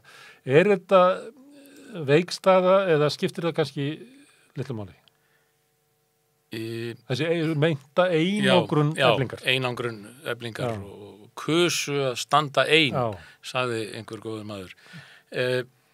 Það hefur oft gerst áður að verkalýðsfélög hafa kosið að standa ein vegna þess að annarkvort eru þau með einhverja sérkröfur sem ekki hafa náð í gegnum einhverja heildarkjarasamninga eða að staða þeirra hefur kannski verið þannig að þau telja sig eiga inni og hvort sem það eru einstakir starfshópar eða félög eða svæðisbundin félög og nú er það þannig og það er greinlega að reynslan frá því fyrir þegar síðustu samningar voru gerðir að þá er reynslan svo að Efling náði fram verulegum kjarabótum fyrir sitt fólk. Fyrst og fremst í verkvöldunum sem kom á eftir lífskjarasamningum sem voru gagnvart sveitarfélögunum, annars vegar og Reykjavíkurborg. Já, Reykjavíkurborg og opinberum aðilum. Og það er almennt viðurkennt að þetta eru eiginlega mestu launahækkanir sem að voru þegar er oft verið að ræða það að laun hefur hækkað meira hjá hinu opinbera, að þá ættu fólk að skoða það hver að vera afleiðingin, hvort það veri afleiðing af verkfallsaðgerðum Eflingar. Já, og tvímælalaus árangur þar sem að lægstu hóparnir voru hífðir upp, sem að menn er alltaf að tala en standa svo aldrei við. Og nú er tækifæri aftur vegna þess að samningarnir sem búið er að gera, það eru ekki samningar sem að lyfta upp botninum. Ég held að það sé almennt viðurkennt. Auk þess er að renna kannski upp fyrir fólki smátt og smátt að þetta voru ekki eins frábæri samningar eins og látið var í veðri vaka til að byrja með. Er það svo? Verðbólgan æðir áfram. Er það svo að þessi vera rennuð fyrir mörgum? Það er bara deilt þetta. Mér finnst það vera bara, fólk sér það bara núna eftir því sem vikurnar líða. Það var talað það strax í byrjun desember að verðbólgan væri bara að fara niður bara strax á morgun. Það er ekkert farið að gerast í því ennþá, þvert á móti. Það dynja á hækkanir núna í hverja einustu viku og fólk finnur fyrir þessu. Og fólk sér það að 10% verðbólga mun halda áfram eitthvað inn í þetta ár og éta upp þessar frekar hóværu kauphækkanir sem voru. Og þá er spurningin, er fólk tilbúið að fara í baráttu fyrir þá réttlátari kjörum? Og það virðist vera að reynslan í Eflingu fyrir 3 árum og stemmingin sem er þar núna og auk þess einörð fórusta sem skiptir alltaf máli líka, að það geti orðið til þess að Efling hafi stöðu til að sækja meira. Og svo kemur auðvitað hitt að þegar að koma fréttir núna dag eftir dag þennan ofsagróða sem er á mörgum sviðum þjóðfélagsins og hann nú fara að koma ársöfgjörsk og skráðra félaga bara mjög fljótlega. Já, það fara að koma í ljós að bankarnir að græða 80 milljarða í fyrra og þetta var allt eftir að koma fram núna. Og mun sjálfsagt koma betur og betur í ljós einmitt eins og þú varst í viðtali hér áðan við hagfræðinginn hjá BHM sem er að sýna fram á þennan gríðarlega hagnað sem er hjá fyrirtækjunum. Og þessi hagnaður er ekki nema að örlitlu leyti að lenda hjá launafólki. Og þá er tækifærið ef ekki þá, hvenar til þess að sækja þá aðeins stærri hlut. Þú nefndir verkvöllin sem að Efling fór í gagnvart sveitarfélögunum hérna á höfuðborgarsvæðinu og Reykjavík sérstaklega. Þar er andstæðingurinn svolítið svona veikur. Það er pólitísk forysta sem á í erfiðleikum með deiluna sem að verður hana. Það sem að annars vegar andstæðingarnir eru fátækasta fólki í Reykjavík og hins vegar það meiri hlutin í Reykjavík sem að leiddur af samfylkingunni. Þetta er svona, myndi maður segja að veri svona veik andstæða. Andstæðingur væri í erfiðri stöðu. Getur ekki verið að samtök atvinnulífsins séu bara þveröfugt og þessu alveg til í verkfallsaðgerðir, langar verkfallsaðgerðir til þess að brjóta niður róttækasta hluta verkfallsreiknar? Jú, það alveg örugt. Að það forysta atvinnurekanda og örugglega sterk og stór fyrirtæki þar inni sem stýra ferðinni eru þetta og vilja þetta. Þau ætla núna að kenna Eflingar fórustunni leksi. Og þar með allri verkefnisreiningunni, að svona verkefnisbaráttu þýðir ekki. Og sína öllum hinum, einmitt. Og þetta hefur svo sem gerst áður. Eins og hvenær? Þegar Vestfirðingar fóru í verkfall 1997, eins og ég alltaf að minna á, og slitu sig út úr Flóabandalaginu og verkamannasambandinu. Það faðið eins og stýriði þeirri baráttu. Og hann var þar með fullt af góðu fólki og þar var undirbúningur búin að vera mjög mikil umræða í samfélaginu. Það voru þetta breytingar, kvótakerfið var að sína vesturhlíðar og fleira og hlutur fiskverkafólks var fyrir borðborinn á þeim tíma og það leiðréttist ekki í stóru heildarsamningunum. Þannig að Vestfirðingar tóku sig þar út úr en þá kom í ljós að það atvinnurekandasambandið sem miklu miðstýrðara og þar stjórnuðu bara aðilar ferðinni og höfðu í raun og veru litlir atvinnurekendur út á landi, höfðu ekki lengur það frelsi sem þeir höfðu hér áður fyrr til þess að semja hver á sínum stað. Þú telur að þar hafi verið fyrirtæki sem hefðu viljað semja? Tvímælalaust. En verið vinnuveitenda? Það var bara miðstýringaraflið í Reykjavík sem ákvað það að kenna þeim leksíu sem voru að reyna að ná fram betri kjörum. Og það verður sami upp á teininginu núna. En þá kemur hitt á móti að hversu mikið vald hafa þessi sterku aðilar innan atvinnurekanda samtakana. Það þetta ráð í það. Ef ferðaþjónustan fer að tapa peningum, ef að ferðaþjónustan fer að tapa álit og pöntunum sem að geta verið langtíma áhrif, þá ég ekki viss það að þau vilji fórna því fyrir nokkura prósenta hækkun á launum. Það skiptir þá ekki máli hvernig Efling leggur upp verkfallið. Það sé það sem bitnar á fólki eða á fyrirtækjum, en þó ekki þannig að samtök atvinnulífsins hafi eitthvað svona leik á borði að geta farið út í verkbönn eða einhvern veginn að auka skaðsemina þannig að verkfallið verði, hvað við segja, óvinsælt og meðal félaga. Já, ég held að þetta hefur svolítið breyst. Hér áður fyrr þá notuðu menn mikið allsherja verkfall, þá fóru bara allir í verkfall og það var alveg sama hvort að það var sem sagt að bitnaði fólki að fekk ekki kaffi eða bensín eða mjólk. En nú í seinni tíð farið að stýra verkföllum allt öðruvísi og kannski miklu skynsamlegar að mörgu leyti að láta það ekki bitna á þeim sem eru kannski veikir fyrir í samfélaginu, þurfa ákveðna þjónustu og fleira, heldur láta það bitna á gróða fyrirtækjana í raun og veru og kannski þar sem að kemur harðast og aumasta blettin á auðmaksrekstrinum. Þannig að það hægt að stýra því og við sjáum það kannski líka út í Bretlandi núna, þar sem eru mjög mikil verkvöld, bæði í opinbera geiranum. Það eiginlega vonlaust að fylgjast með þeim, að því að þeir fara í verkvall miðvikudaginn í þessari viku og svo á fimmtudaginn í þar næstu viku. Já. Mjög flókið. Og þeir koma óvart líka til þess að sé erfiðar að bregðast við, en það kvartað mikið undan. Og það eru þeir sem að reka fyrirtækin sem kvarta mest, ekki almenningur, sem þó lendir oft í verkvallinu. Og þetta verður svolítið, verður þetta, kallar þetta á heilmikla skipulagningu og öðruvísi skipulagningu heldur en hér áður fyrr. Og það þetta með sýnist nú allu, samkvæmt þeim fréttum sem maður heyrir frá Eflingu, að þá verið að skipuleggja. Og þess vegna held ég að komi þessi óvænta hótun frá atvinnurekendum verkbann sem hefur nánast ekkert verið notað hér á Íslandi, að senda fólk launalaust heim sem hliðarverkun af deilu, jafnvel þó fólk sé ekki sjálft í deilu eða í verkvalli. Það svolítið undarlegt útspil og ég veit nú ekki, ég trú ekki öðru heldur en að það virki bara akkurat öfugt, það verkar til þess að efla samstöðuna hjá eflingafélögum ef það verður farið út í svoleiðis aðgerðis. Eins og oft bara í öðrum stríðum. Já, akkurat, það eflir samstöðuna. En svo vitum við auðvitað að atvinnurekendur þeir sitja á mjög dýrum vinnusjóðum sem að þeir geta deilt út í fyrirtækja til að hjálpa þeim að standa af sér verkvöld, en það gerist náttúrulega, það dugar ekki endalaust. Staða Eflingar og þeirra kjarabaráttu, nú ef maður svona horfir yfir fréttaflutning og annað slíkt, þá ekki að sjá að það sé almennur stuðningur þeirra sem að stýra umræðinni, þvert á móti. Það í fréttum talað eins og verkvöld séu eitthvað sem að í alla staði verði að forðast. Já, sem ég býstu að þú takir ekki undir því að þeir bara verkvöld verða bara sjálfsögð tæki til þess að nota? Já, þetta verkvöld eru tæki í deilu og eina tækið sem að í raun og veru verkalýðsfélögin hafa þegar á reynir, ef að samningsviljin ekki til staðar á móti, þá þetta eina vörnin, það samstaðan. Þetta skrítið að heyra til þess ráður að segja að við verðum að gera allt til þess að forða verkvöldum. Þetta kannski ráður að segja, mér finnst að samtök atvinnulífsins segja að gera allt til þess að forða því að Efling fari verkvöld.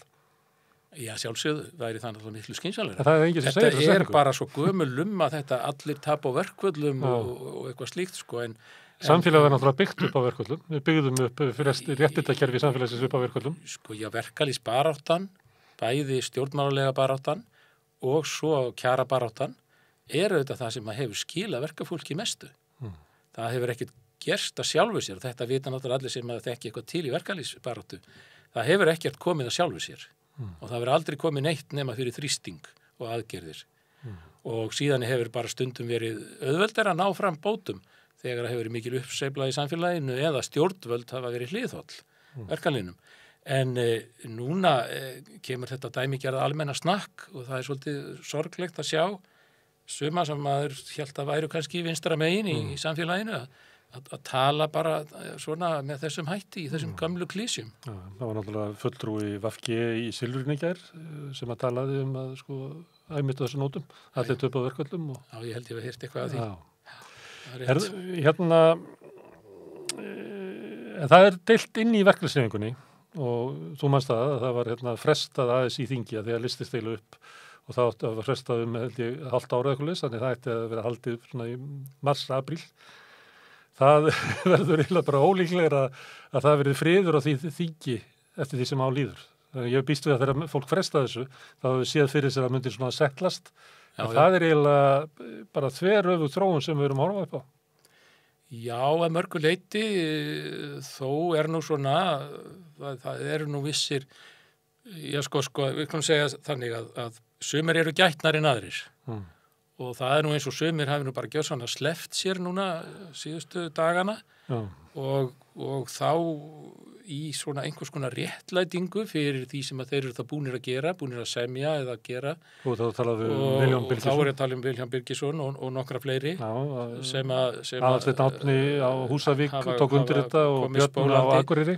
Síðan hjó ég eftir því að það eru aðrir sem taka kannski annan pól í hæðina og sérstaklega út af þessari umræðu það hvort að það sé dýrar að lifa í Reykjavík. Sannarlega er húsnæðiskostnaður dýrar í Reykjavík. En ég sá að Finnbogi Sveinbjörnsson fyrir vestan að hann tók svolítið annan pól í hæðina og sagði eins og þetta sannur verkalýðsleiðtogi að hann styddi baráttu Eflingar til þess að ná fram betri kjörum en benti jafnframt á að verkalýðshreyfingin á Vestfjörðum hefur barist fyrir því í áratugi að kostnaður við húshitun sé jafnaður á landinu og að það sé þá tekið tillit til þess í kjarasamningum fyrst að hið opinbera ríkisvaldið gerir ekkert í því málum. Á köldum svæðum fólk að borga 4 sinnum hærra verð fyrir hitan í húsunum heldur en annar staðar og þannig hefur verið áratugum saman. Fólk út á landi þarf að leggja í mikinn kostnað við að komast til sérfræðinga í heilsugæslu eða læknishjálpar og mikil kostnaður og óhagræði og vinnutap sem kemur út af því. Verkalýðsforkólum út á landi verið að tala sig inn á það einmitt í sumar að leggja áherslu til dæmis heilbrigðiskerfið. Já. En það var síðan ekkert úr því að þetta voru bara skammtíma samningar. Já, og annað sem að renna kannski upp fyrir mörgum núna, að ríkisvaldið slapp alveg. vegna þess að síðustu áratugina þá hefur nú alltaf verið hluti af kröfugerð verkalýðshreyfingarinnar verið félagslegar úrbætur og meira heldur en kannski í öðru löndum þar sem að jafnaðarmannaflokkar hafa séð þetta. Hér hafa þeir verið mjög veikir og þess vegna hefur verkalýðshreyfingin þurft að grípa inn í og sjá þessa hluti fyrir almenningi í landinu. Ég spurði aðeins í. Hvernig sér þetta settlast? Ég sé ekki... Sólveig Anna hefur nú sagt að starfsgrænsarbeldi sé henda Efling út. Við bent á að þeir borgi þar Efling borgar 45% af öllum kostnaði við starfsgrænsarbeldi og fær svo ekki nema skít og skam. Já, Efling náttúrulega stærsta félagið og stendur þar alveg undir mest öllum kostnaðinum, eða stóran hluta.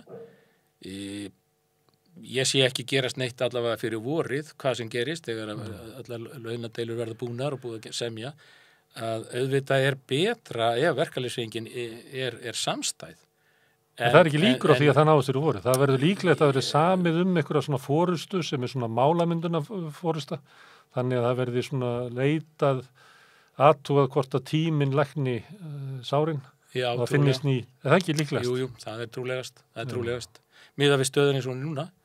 Og þá getur ríkisstjórnin kannski bara setið í skjólinu vegna þess að sameiginlegar kröfur verkalýðshreyfingarinnar gagnvart ríkinu úrbætur í félagsmálum, skattamálum, húsnæðismálum að það er ekkert verið að fylgja þeim eftir. Og stjórnarandstaðan hefur ekki held ég kraft til þess að fylgja því fram. En ef hins vegar verkalýðshreyfingin og stjórnarandstaðan næðu saman og krefðust úrbóta á þessum sviðum, að þá myndum við örugglega að sjá eitthvað. Svo ekki verið nema kannski líka bara gegn okrinu sem að því við já, ræða hérna og svo hinliðin, sem það. Hann Kristján Þórður kemur hérna við rauðaborðið á morgun og ég ætla að ræða við hann ASÍ. Ég ætla að spyrja hann þetta, hvaða líkur eru á því að það verði eitthvað svona sátt til sóknar eða erum við að fara að tala bara sátt til þess að bara láta ASÍ bara bíða þangað til að kemur í ljós hverjir eru sterkir og hverjir raunverulega hafa áhrif og völd inn í verkalýðshreyfingunni. Já, það er spennandi. Hérna við á samstöðunni, við erum að bæta við þáttum og þú ætlar að vera með mér í einum þætti sem heitir Samtal á sunnudagsmorgni og við ætlum að byrja að taka sirpu verkalýðsbaráttu. Já, við ætlum að gera svona þáttaröð og fá til okkar gesti og ræða verkalýðsbaráttuna frá ýmsum hliðum.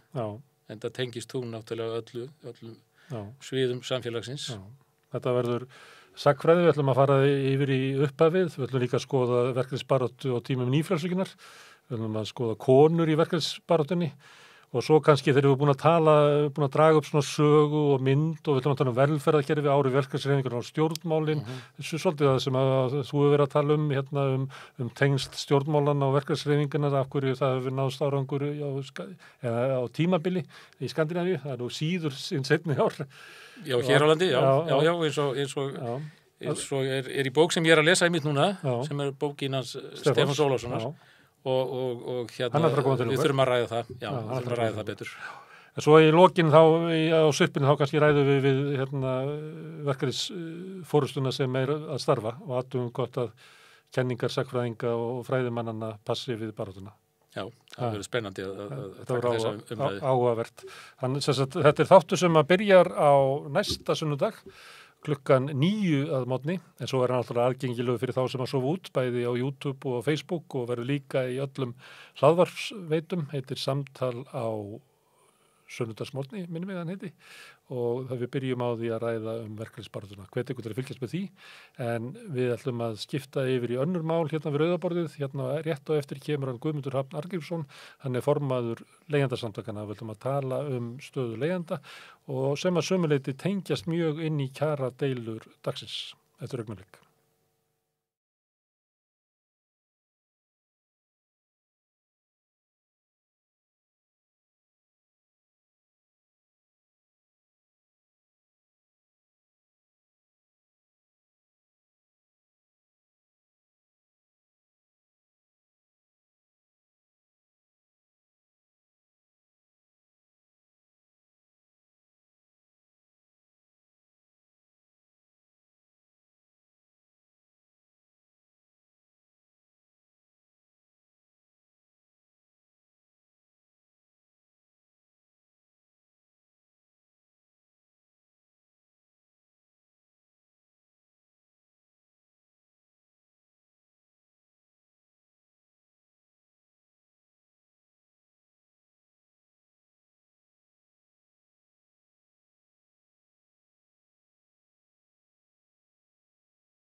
Guðmundur Hrafn Argrímsson, hann formaður leigjendasamtakana, eða samtaka leigjenda. Hvað heitir þetta hjá okkur?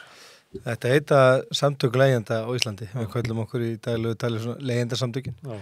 Bara vísum það til leigjendasamtakana sem voru stofnið hérna á 10. áratugnum og svo fyrst 1978. Ég vann hjá þeim. Já. Jóni frá Pálmholti. Þú hefur komið víða við. Það voru í kjallaranum á Bókluðustíg. Það var hérna rákumennans leigumilun. Já. Það var mikil lífsreynsla. Kom fólk og sagði manni furðulega sögur. Má ég segja reyna? Já, segðu mér hann. Já, það var hérna líklega skrýtnast þá kom ungt par þarna niður í kjallarann og var svona svo óurut hvort það væri réttu stað til þess að koma með þessar kvartanir. Þeir sögðust hafa hérna óskað eftir íbúð og fengu símtal frá manni sem bjó í Gnóðavogi og leigðu af honum íbúð, mjög ódýra, eða svona með að við kanni verðið var þá. Nema að hann bjó í íbúðinni í einu herbyggi líka og hluti af leiguverðin átti að vera það að þau keyptu í matinn og elduðu, þannig hann gæti að borða líka. Já.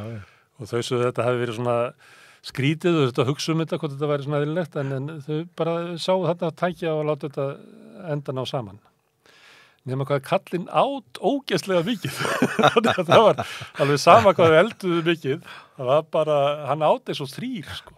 Já. Og svo tók steinin úr, þá sagði strákurinn frá því að hann hefði farið þarna út í Hagkaup í Skeifinni, sem var þá nýbúið að opna og keypt svona fyrir helgina og meðal annars 5 keksbakka. Svo morgunni þegar hann var að fara að vinna og laugardagsmorgni, vann náttúrulega til þess að finna til leigunum átnum sem kallinn átt.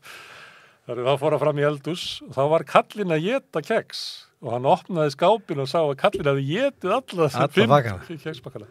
Og þau komið til leigjendasamtakanna og voru að spurja svo hvað þau getur gert. Já, það kennir ýmissa grasa á leigumarkaðnum og fólk hefur lent í öðru eins og jafnvel verða til, sko. Já. Herðu, en við ætlum að ekki að ræða þetta. Þú ætlar að byrja með þátt á samstöðunni, leigjendan aftur. Já, ég ætla að halda áfram með þáttinn.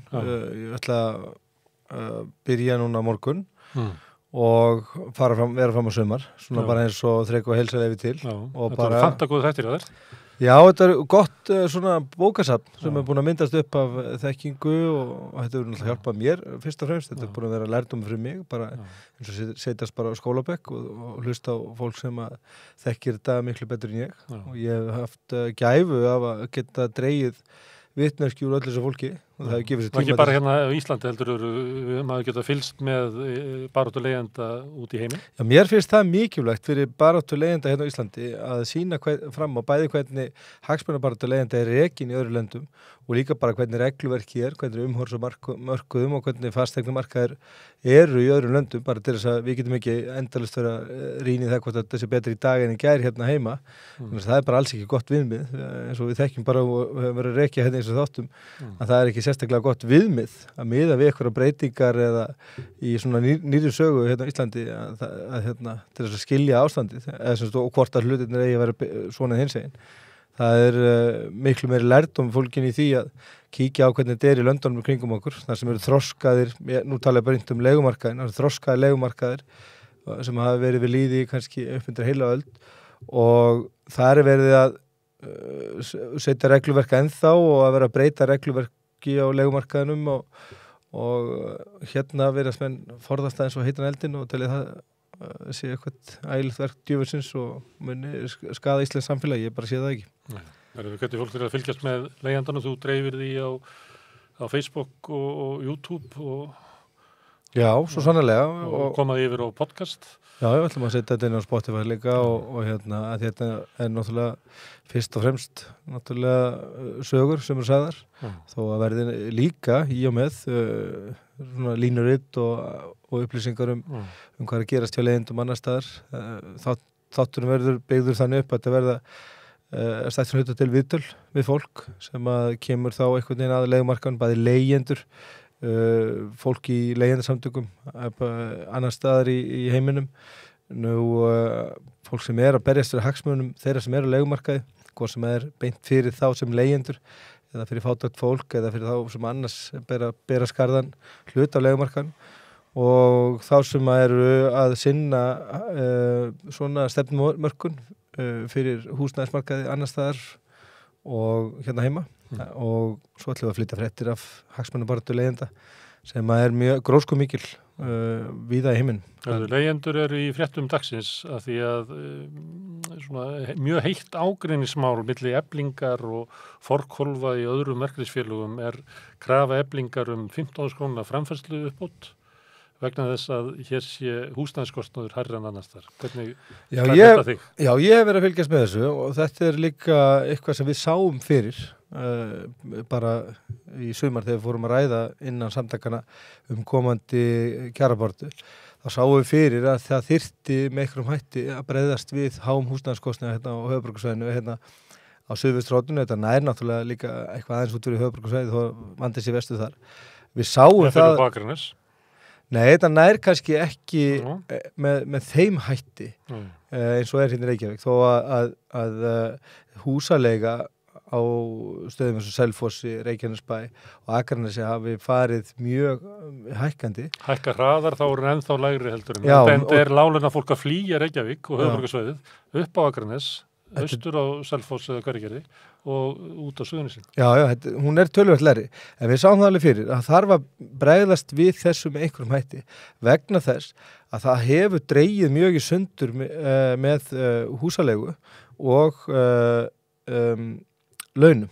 Það er að segja, árið 2011 til dæmis, þá var meðalega á 100-500 íbúð hérna á höfuðborgarsvæðinu öllu, það er ekki bara Reykjavík, ekki eitthvað ákveðin póstnúmer, heldur bara öllu höfuðborgarsvæðinu, 112.000 krónur á mánuði.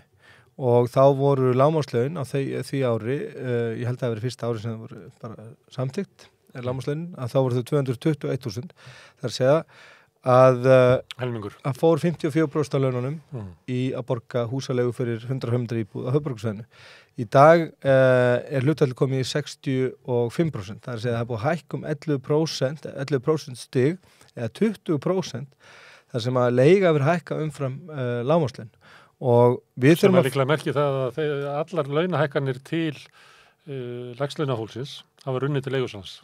Já, og meira til. Og meira til. Já, og þau sjáum það bara að hlutfallið er ekki það sama. Ef að hlutfallið væri sama og hefði kannski aukist kannski 1 eða 2% stig, þá kannski væri þetta bara búið að éta upp launahækkanirnar, en hlutfallið er að aukast.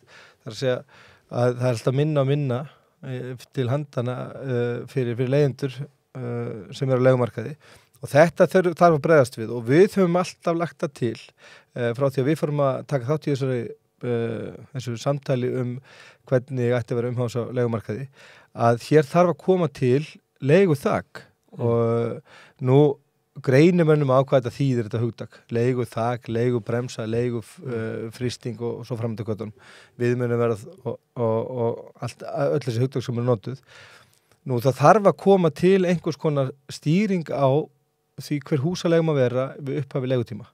Það verður að koma til vegna þess að öll aukning á greiðslu getu leigjenda hefur alltaf hingað til endað í vösunum og leigusunum.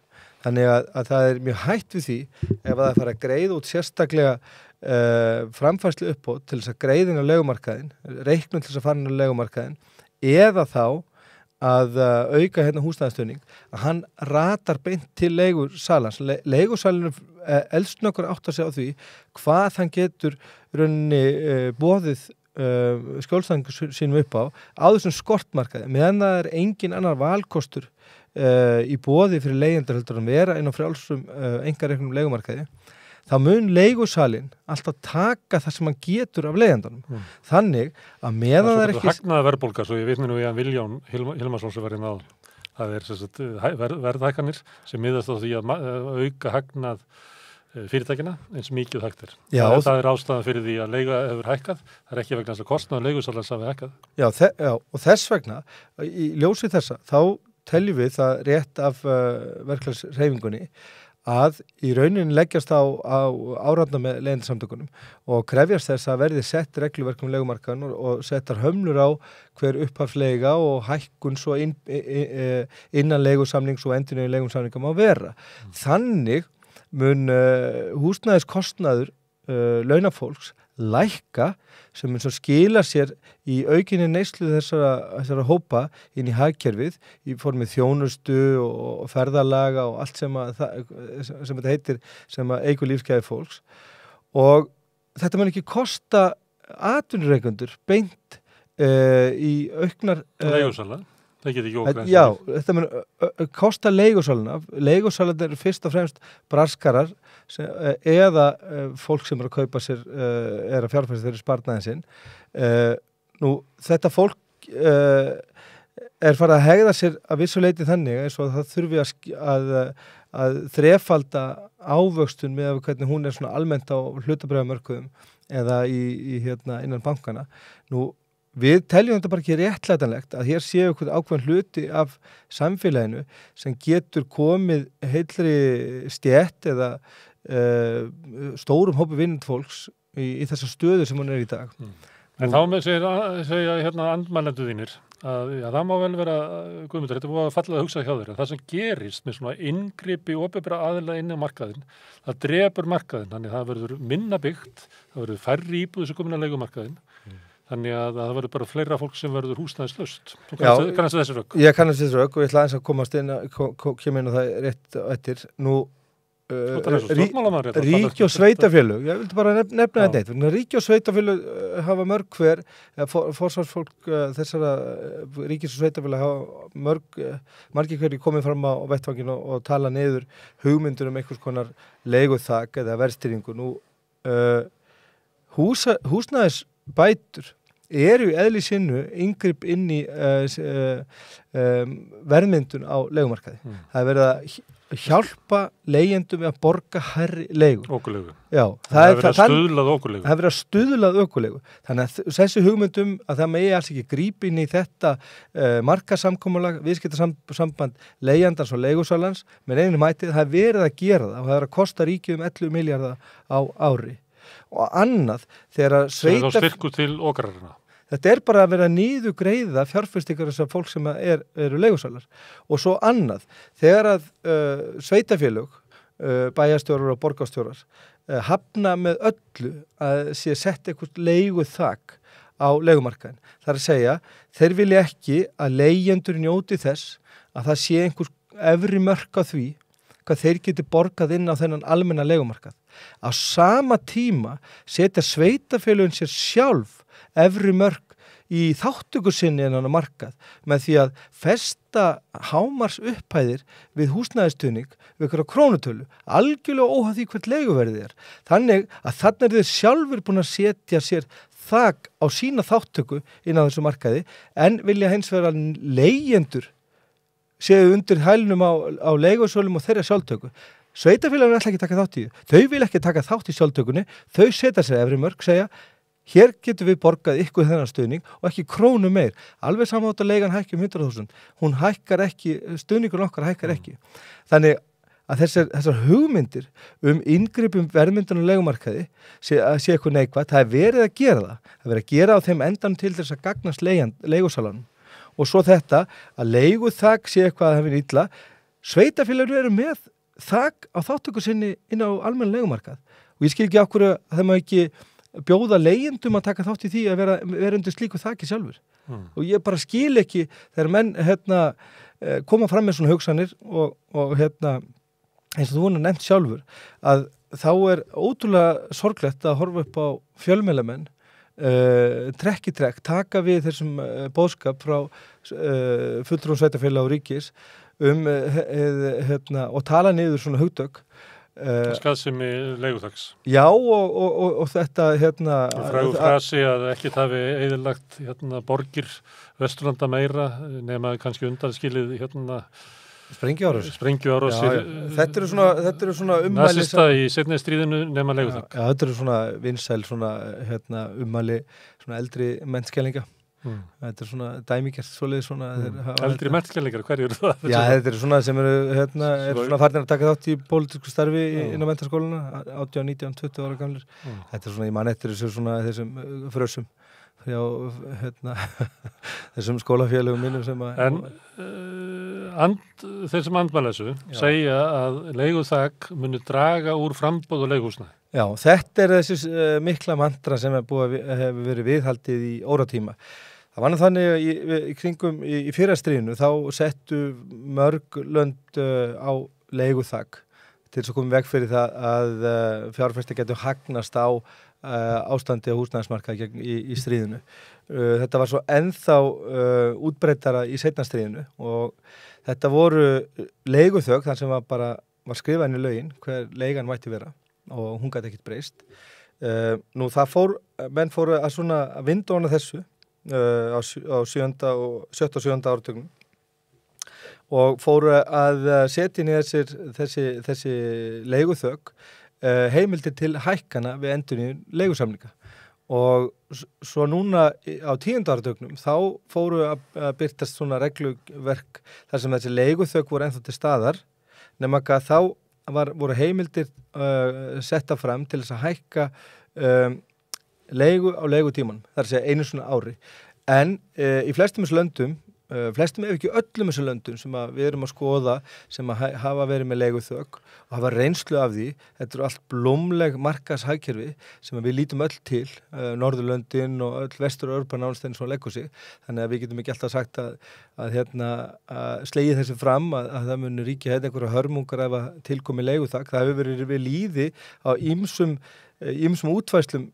leiguþök á þessum húsnæðismarkaðum í Vestur-Evrópu, Norðurlöndunum og Bretlandi og Írlandi og Bandaríkjunum í ýmissi mynd í næstu heilu öld. Það er ekki eins og það ríkir eitthvað hörmungu ástand þar. Þannig að hér hefur ekki verið neitt leiguþak, en samt markaðurinn algjör hörmung. Já, ég hef oft spurt bara hverjum reyndu skoðin þegar þessi skortu var til sem við búum við í dag. Nú það er bara út af því að hér er bara reynt að viðhalda skorti, en ég ætla að koma kannski inn á það. Ég rakst á rannsókn. Og þetta er svo spurningunni, hvernig litist á tillögu Eflingar 15.000 krónuna? Ertu á móti því? Nei, ég er ekki á móti því. Það sé styrkur til okkur? Ég bara veit það. Ég bara veit það að á meðan að eru engar hömlur á því hvað leigusalega geta rukkað í húsalegu, það muni að taka hana pening bara á örfáum vikum. Það hefur bara alltaf verið þannig, þegar að húsnæðisbætur hafa hækkað, þá hefur leiga hækkað og þetta mun bara alltaf gera svona. Ef það er ekki sett neina takmörk á þetta, að meðan við búum hérna við minnsta félagslega reikin húsnæðismarkað í allri Evrópu, þá mun ekki gera stöðvísi og það er náttúrulega bara algjör fullkomin afneitun að halda því að þetta muni verða til þess að bæta hag launafólks á leigumarkaði til langframa. Það er bara af og frá að meðan er ekkert regluverk. Þannig eina lausnin er leiguþak. Það er eina lausnin með við núverandi ástand, með að við höfum ekki risastóran félagslega reikin húsnæðismarkað sem væri minnst að kosti svona 20% af öllu húsnæði á Íslandi, að þá er þetta bara eina raunhæfa leiðin. Ríkisstjórnin vill þetta ekki?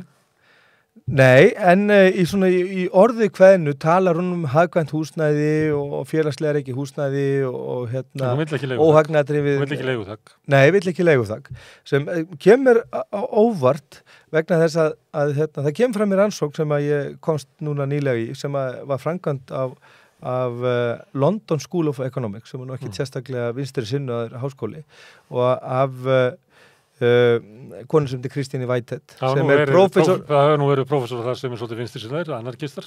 Já, David Graeber. En svona mér hefur sýnst á svona titlum þeirra sem svona stöðum þeirra sem hafa lært þetta síðan svona ofta tíð svona markasinna fólk sem fer að læri þarna.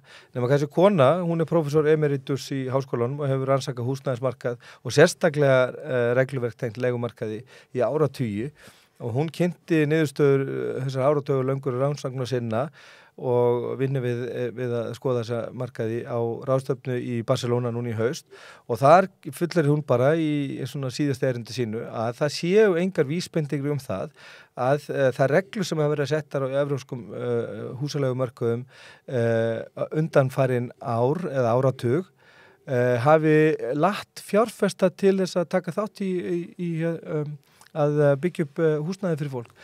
Það bara er bara ekki þannig. Þetta fer líka allt eftir því hvernig þetta er hvernig þetta er framkvæmt. Þú getur náttúrulega búið til regluverk svona ráðríkis regluverk þar sem að mun að sjálfsögðu drepa allt frumkvæði og enga framtak.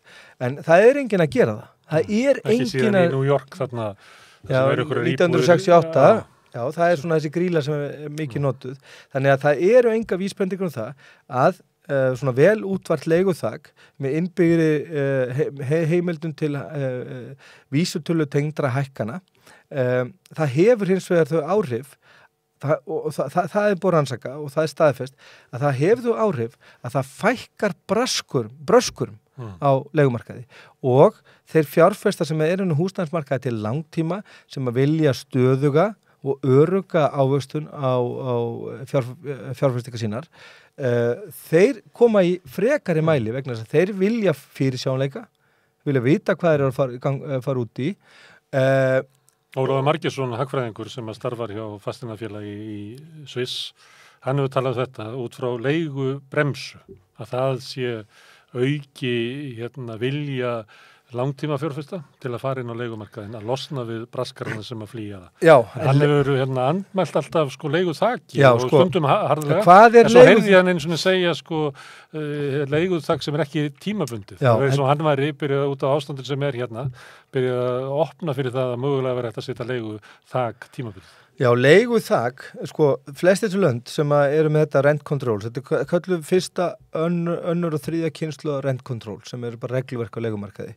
Nú þau hafa nánast öll einhvers konar takmarkanar á upphafsleigunni og svo innbyggða regluvæta tengingu, eitthvað reglulega hækkun á leigumarkaði, á leigusamningum sem yfirleitt gerst bara einu svona ári.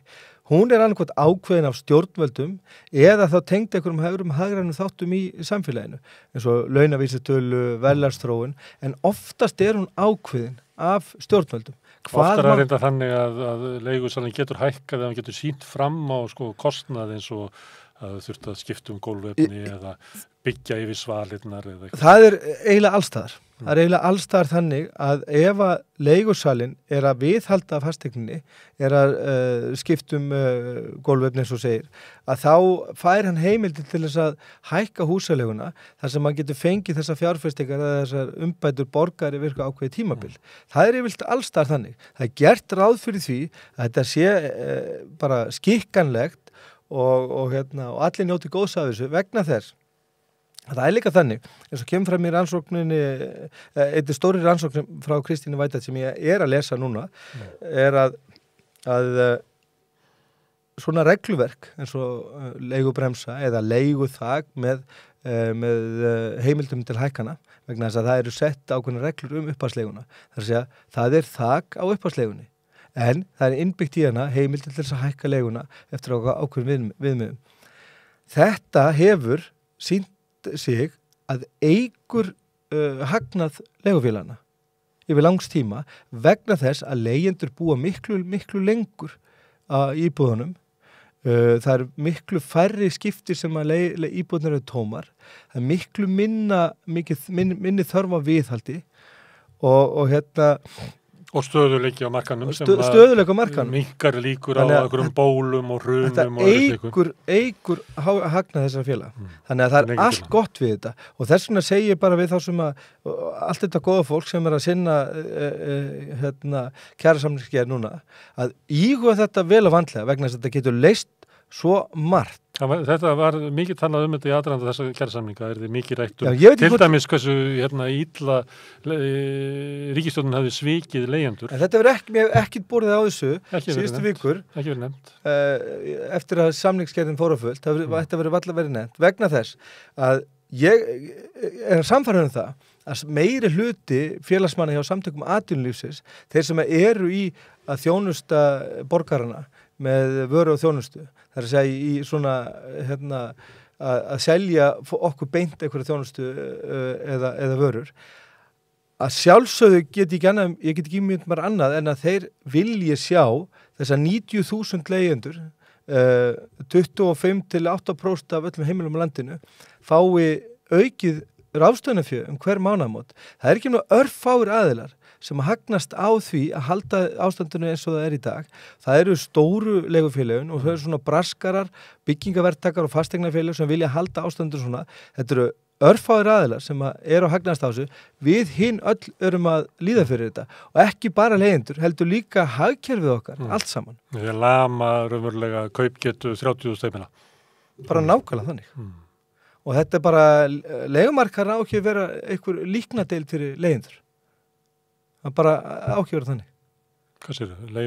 Leigumarkaðurinn á ekki að vera líknardeild. Líknardeild? Já, fyrir leigjendur. Þetta bara dregur hægt og rólega tóruna úr fólki sem býr við þessu aðstæður. Nú talar þú við leigjendur alla daga. Má vilja mjög margir sem hafa sambandi við þig með alls konar erindi. Já. Er þetta svona, myndur lýsa svo svona, eins og þetta veri líknardeild? Já, bara það eru margir sem búa bara við tölvöld mikla áfallastreitu við að vera á leigumarkaði og ég hef bara fundið fyrir því sjálfur. Sem er svona langvarandi afkomu kvíði. Já, og þetta er náttúrulega skelfilegasta tímabil sem ferði í gegnum, bæði svona aðdraðan að því að missa húsnæði. Þetta finnst hvergi annar staðar. Leigumarkað þar sem að þú heyri sögur af fólki sem kannski á 10-15 árum er búin að flytja á hverju einasta ári. Ég vil bara biðja fólk sem er að núti og hefur kannski búið meira að minna á sama heimilinu alla æfi, bara að hugleiða þá kvöl og þá angist að þurfa að fara á vergang við börni sín að hverju einasta ári er þessi staða uppi, hvort þú far endurnýjansamningin og hvort þú þurft að flytja. Þetta er bara staða 1000 heimila og þetta er dauðans alvara og það er ég meina að þetta er dauðans alvara. Og þess vegna segi ég að þetta á ekki að vera eitthvað svona líknadeild fyrir leigjendur, leigumarkaðurinn á að vera blómlegur staður til þess að vera á. Hann á að bjóða okkur upp á þau lífsgæðir sem aðri búa við. Og það er bara næringin okkur átt að við skulum búa við þetta ástand þar sem að 30.000 heimili, 35.000 heimili. Erum við hæðst á húsnæðiskostnaðinn? Með hæsta útastættan, eignast aldrei neitt. Mesta óryggið. Já, eignast aldrei sparnað, eignast aldrei neitt. Stefna svo stóru hópar á leigumarkaði, stefna og hraðbyrði bara í fangi á lífeyrissjóðunum, eignalaust, með enga sparnað. Af hverju heldur að ríkisstjórnin eða stjórnvöld sjá þetta ekki? Er það vegna þess að fordóma gagnvart þeir sem eru leigjendur? Að þeim er alveg sama, að þau eru sjálfa að græða á þessu, þekki ykkur sem er að græða á þessu, trúa því að þessi meira sem ykkur græðir á því að leigja út húsnæði, því blómlegra er samfélagið.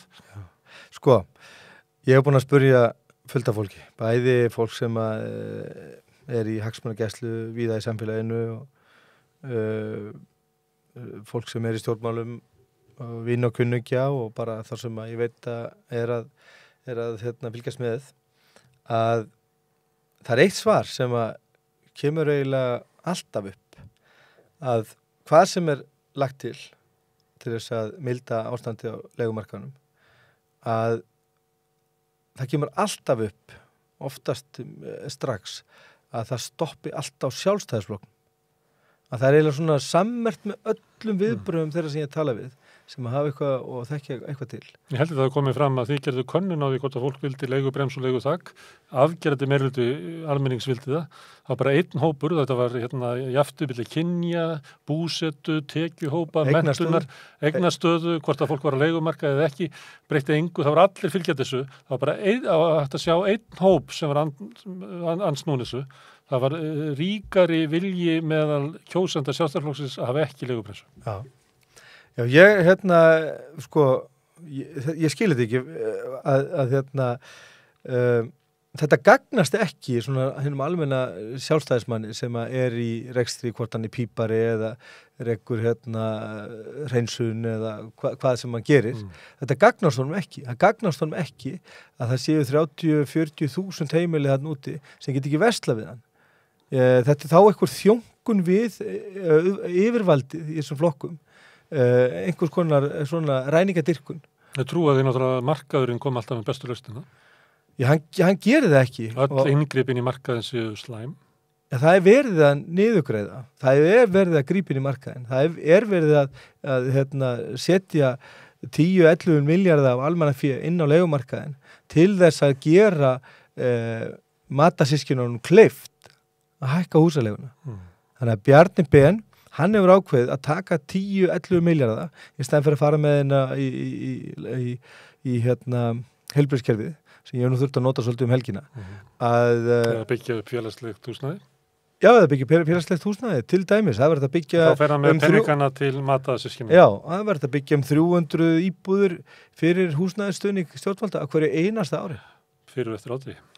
Já, nánast. Það er kosið að fara með peningana sem að gætu breytt ástandinu varanlega. Já. Að styrkja okrarna. Já, ekki. Haldið áfram að okra á leigendum. Já, ekki bara það. Heldur láti vera með að setja regluverk húsalegu og þróun hennar sem að kemur svo í veg fyrir að þessir hópar sem eru á leigumarkaði geti svo með góð móti tekið þátt í samfélaginu og notið þeirra lífsgæðar sem við búum annars við og við rauninni skapa bara ótrúlega mikinn harm og áföll sem að við erum svo að eiga við og einstaklingur að eiga við út af æfina. Meðan annars í heilbrigðiskerfinu? Já, og víðar. Herðu, Guðmundur, við ætlum nú að ræða svona hitt og þetta, en við rættum eiginlega bara út frá leigubremsunni og það er bara fínt. Þakka fyrir komuna. Ég ætla að fylgjast með þættinum á morgun. Takk fyrir mig. Þú kannski reynum að ef þú kæmi kannski reglulega hérna inn við rauðaborðið og segður okkur fréttir af leigumarkaðinum. Alveg sjálfsagt, það er nóg að taka. Laka til. Herðu, þetta var leigumarkaðurinn og Guðmundur Hrafn.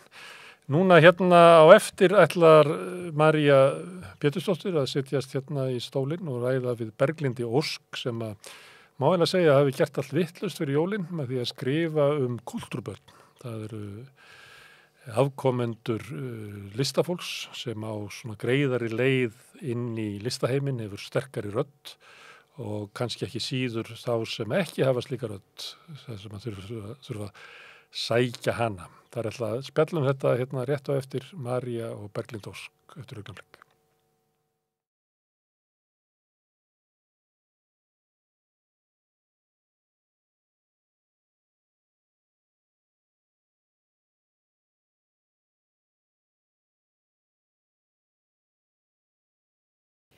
Já, komið sæl. Hérna við rauðaborðið er sest hjá mér hún Berglind Ósk, rithöfundur og ljóðskáld. Velkomin. Já, takk. Herðu, það er nú aldeilis búið að vera hafari í gangi í tengslu við bloggskrifin þín þann 15. desember síðastliðin. Já. Þú skrifar blogg þar sem að þú ert að lýsa kvíða yfir jólabókaflóðinu og eitthvað svona. Og að því þú varst að gefa út þína fyrstu smásagnasafn? Já, þetta er svona fyrsta bók hjá útgáfi. Ég hef gefið 2 ljóðabækur áður en já, það var svona fyrsta alvöru bókin mín fannst mér svona þannig til að taka þátt í flóðinu. Einmitt. Og þú ert að fylgjast með í rauninu auglýsingum og umsögnum og skrifum. Já, maður dettir svolítið í það. Maður ekkert veginn, ég hef alveg rætt þetta margum, ég held svona að maður ætlar alltaf að halda sér cool, en svo er maður ekkert veginn alltaf að fylgjast með. Já. Þú veist, og maður ekkert veginn vill alltaf fá gagnrýni á öllum stöðum og umfjöllun. Já. Og ekki tínast eins og gerist fyrir marga. Já. Þú gafst bókina þína út, hvað breytta ástand heitir hún? Gafst hann út aðeins fyrir, eða ekki, í haust einhvern tímann? Jú, í september og það var alveg svona bara plana því að mér útgefandunum mínum að því að þeim eru svona nýr höfundur að það kannski reyna til að fá einhverja umfjöllun að koma svona aðeins á undan og það alveg virkaði, ég fekk hérna góð umfjöllun hann í byrjun á þeim tíma. Já. En svo kemur ekki þarna í jólabókablaði Stundarinnar? Nei, einmitt. Og ég kannski svona var með einhverja smá vonir að ég kannski, eða væntingar að ég kæmi fyrr af því að ég var svo snemma. Já. En svo er vist engin regla með það. Nei. En þú hnýtur það hver er að ritstýra blaðinu? Og það var það og bara sérstaklega þetta tiltekna tölublað. Þetta var eitthvað 3. tölublað sem kom átt út eitthvað 10. desember. Og já, það er þarna Auður Jónsdóttir rithöfundur sem er að að ritstýra þessu blaði og þú veist, og mér fannst bara einhvern veginn, ég tók bara eftir í að einhvern veginn allt efni í blaðinu, ég er ekki að tala um gagnrýnirnar sjálfar, sko, heldur bara allt annað efni í blaðinu, þetta var bara svona klíku myndun fannst mér, ég upplifði það þannig. Það þú veist, aðalviðtalið var við vin fyrirfrandi eiginmanns hennar, fyrirfrandi eiginmaður hennar kemur þess að líka í blaðinu, ég nefndi það nú ekki, þannig nú líka rithöfundur, það eitthvað svona hot líka með honum.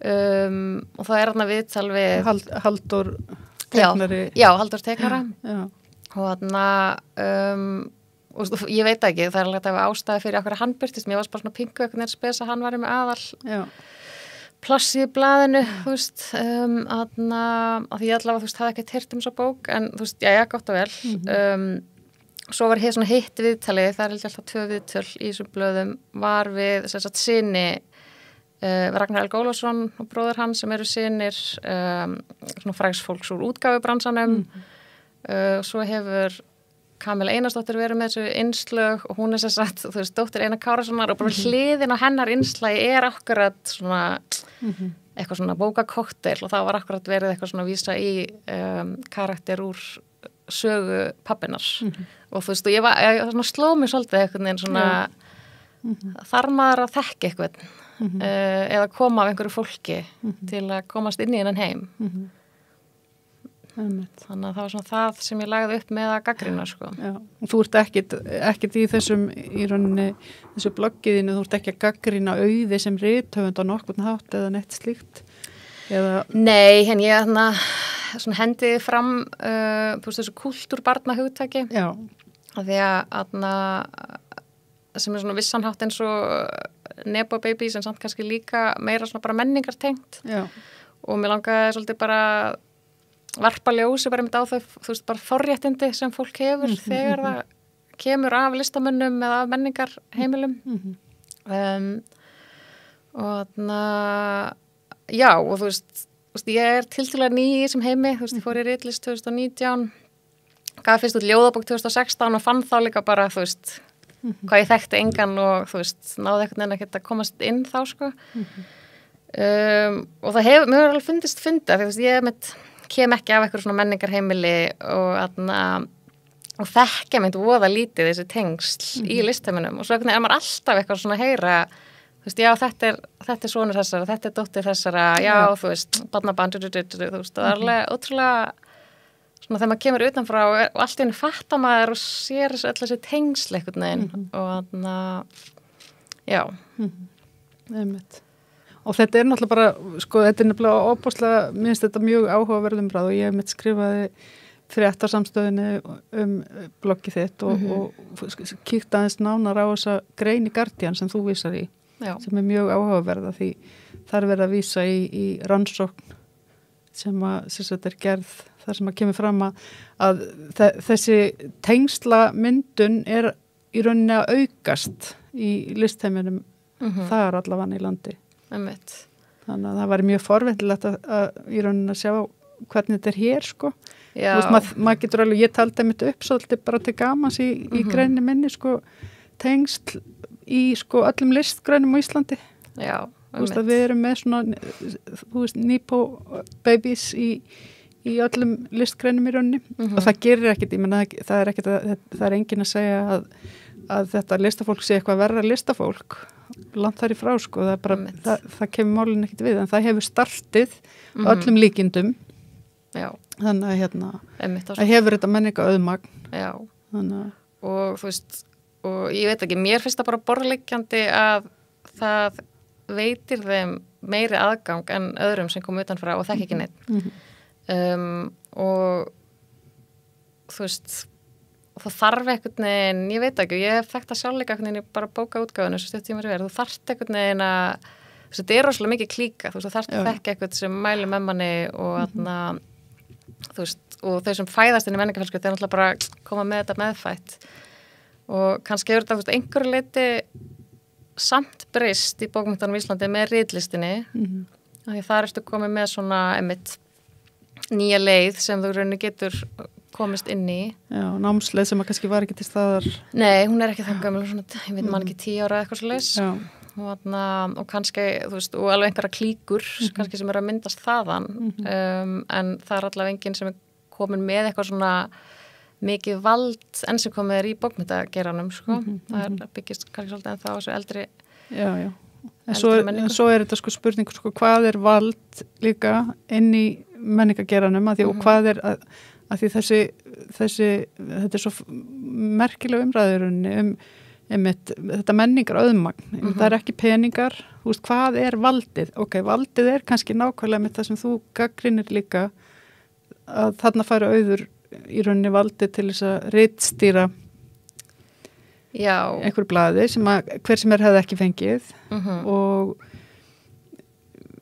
kannski fær hún það núna út á ein verleika en upphaflega kannski kemst hún þangað sem hún er líka út á menningaauðmagni sem hún er fætt inn í og ég held að hún í rauninni kannski neitar ekkert fyrir það í dag sko hún skrifaði eða byrti grein, hún endurbyrti grein sem að hún er að fjalla nákvæmlega þetta með vinkonu sinni Berglindi Rós Magnúsdóttur bara ágætisgrein það er tala þetta menningarauðmagn bara í svona góðu tómi sko.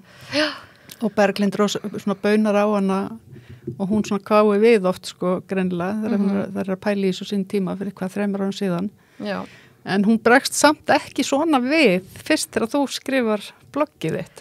Nei ég, þú veist, vonaðast alveg til að vekja upp einhverja umræðu og en ég bjóst aldrei við þetta færi eitthvað svona, þetta er svona persónulegt, þú veist, og það var aldrei meiningi mín og mér fannst voða leiðilegt að þetta var alltaf komið út í einhverja mér leiði eins og þetta væri eitthvað svona rifrildi hvor okkar hefði það verra í dag eða hefði átt að verra gegnum tíðina, en það er henni kemur málinu ekkert við ég er bara að tala þessi forréttindi sem maður fær og þetta og ég er ekki að segja að maður sé slæmur rithöfundur að þú veist, að maður eigi ekki aðgang, maður langar bara að vekja athygli á þessu og bara að ræða þetta og bara hvað er hægt að gera til að stemma stiga við þessu þú veist, ég meina útgefundir eru bara með risa bunka hjá sér af innsendum handritum sem þeir ná ekki að lesa yfir þú veist, ég heldur að lesa frekar yfir kulturbanna handrit en önnur og svo kom það nú fram í sko því svo mætti auður í útvarpið með ásandofnum Eirík Erni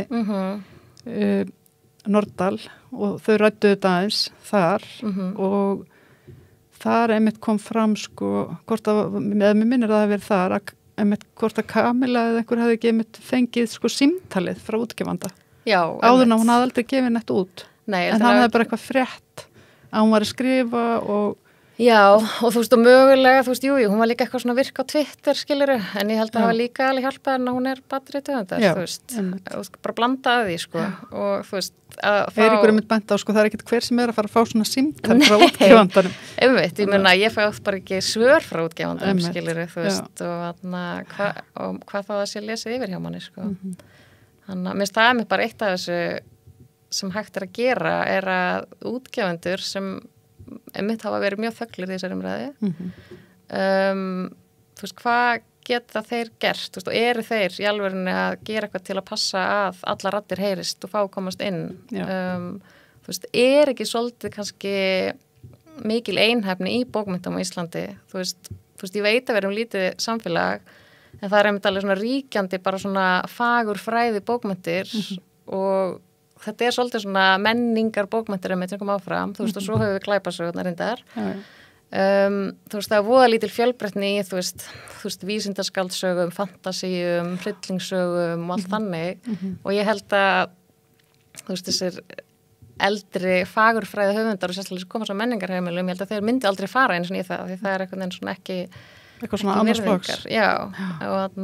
En Forsætisráðherra er búin að gera það núna. Reyndar, einmitt. En mér staðið einmitt líka bara áhugaður umræða til að taka, þú veist, og einmitt, og viljum ekki fá fleiri... En af hverju er hennar bók einmitt í fyrsta sæti? Ég er búin að hugsa á það líka. Menna, þú veist... Ég er ekki búin að lesa hana, ég ætla ekki að leggja mat á hversu góð hún er, sko. Nei, þú veist, það virkar líka bara þannig, þú ert frækt nafn fyrir, þú veist, hvort sem það er kultúrbarn eða ef þú ert leikari eða fréttamaður eða þú með einhvern stökkpall. Já, að þá auðvitað að komast inn og það selstu meira. Já. Það alveg bara...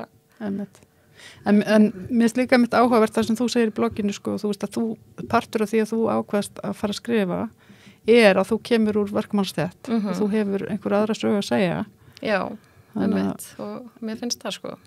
Og þú fannst alveg fyrir því í rauninni áður að þú hefði kannski frá einhverju að segja eða einhverju öðruvísi sögu heldur en svona það sem gengur að gerist. Já, bara eins og þú veist, sögurnar núna í bókinu minni, þær flest allar gerast að mitt í, þú veist, útkverfum eða í öðrum bæjarhlutum eða öðrum bæjarfélögum, þú veist.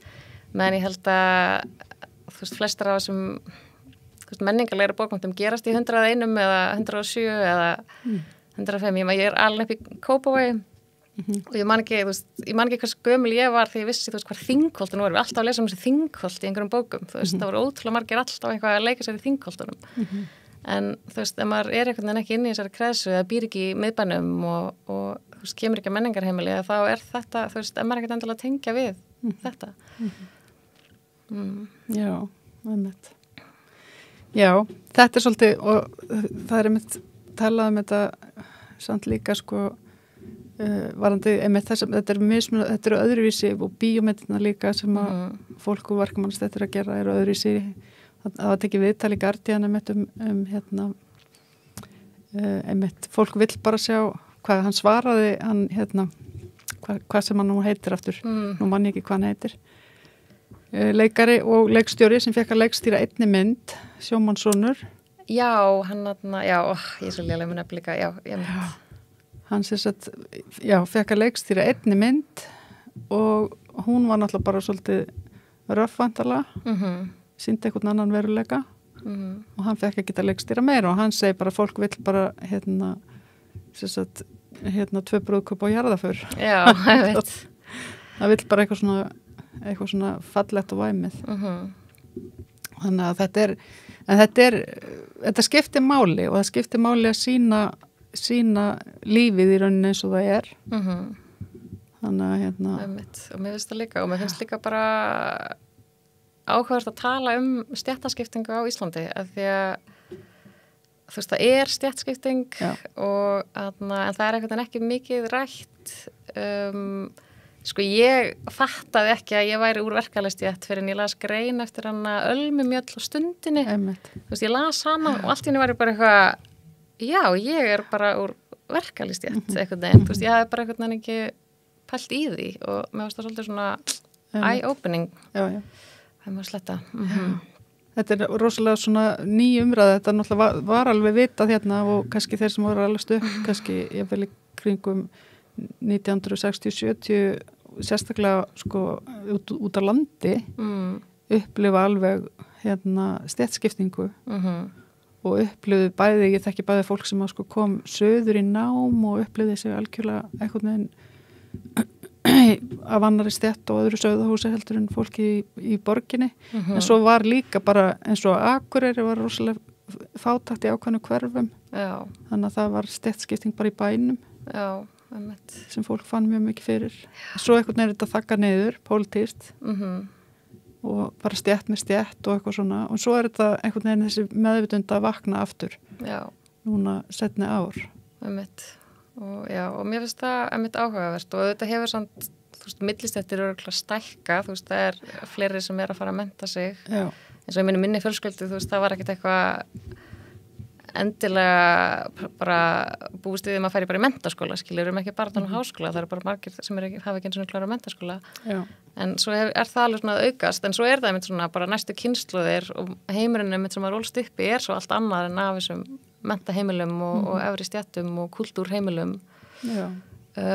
einmitt og ég er einmitt og mjög ánað núna undanfærið hafa verið að koma svona innflytjenda bókmenntir í svona, í bókmenntirni hérna og mér finnst samt líka kannski núna væri áhugavert að fara að sjá hvort við fyrir ekki líka með að sjá meiri af bókmenntum þú veist, Íslendinga af erlendu bergi brotir kannski, þú veist, af annari kynslóð þriði kynslóð, ekki endilega sem eru bara nýfluttinga en heldur að hafa alist hérna upp einmitt þú veist, það er eiginlega voða lítið af því það er einmitt eitthvað svona rödd sem á eftir að heyrast líka meira einmitt. Eiríkur Örn Nordahl tók einmitt dæmi af rithöfundi sem kona af pólskum mættum eða eitthvað svoleiðis.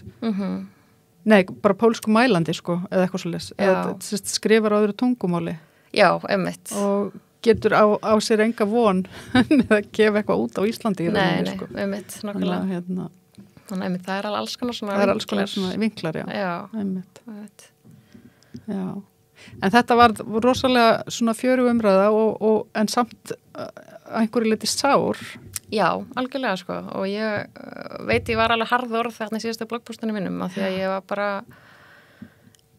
orðin reið eða sem ég var bara pingu misboðið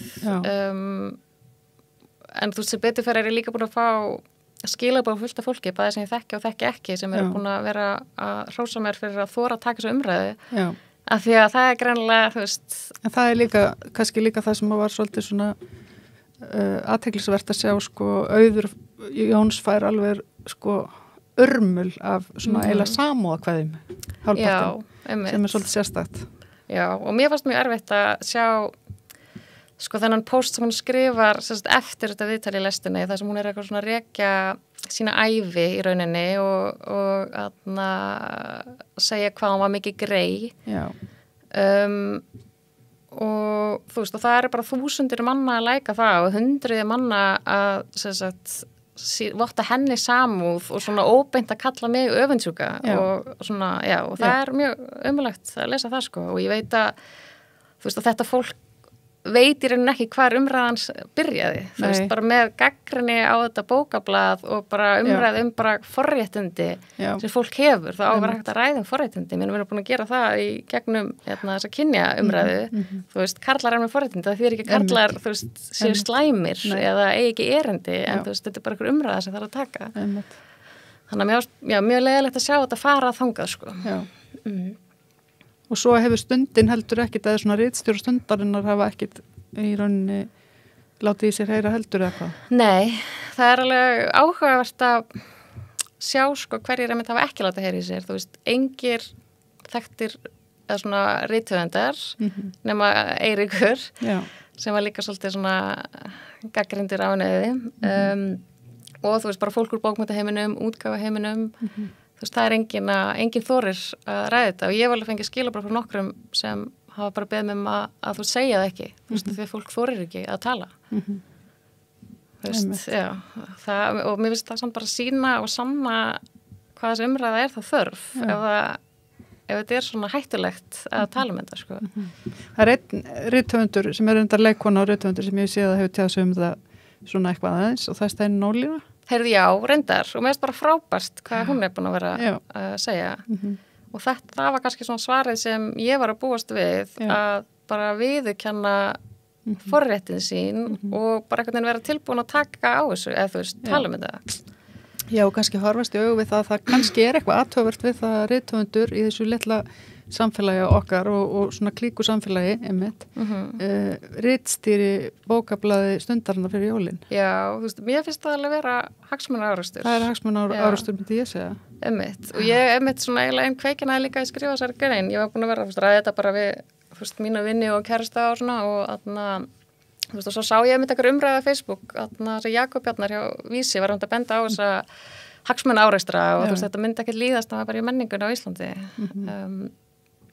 Og þú veist að því að þú veist, hagsmunaárustar eru þannig, þú veist, það er enginn að segja að fólk sé meðvitað að reyna að upphefja bara sína vini eða sína klíku eða þú veist, sitt fólk heldur bara ef þú átt hagsmun að gæta þá er það bara svo auðvelt og þá, þú veist, er hægt að vefengja það.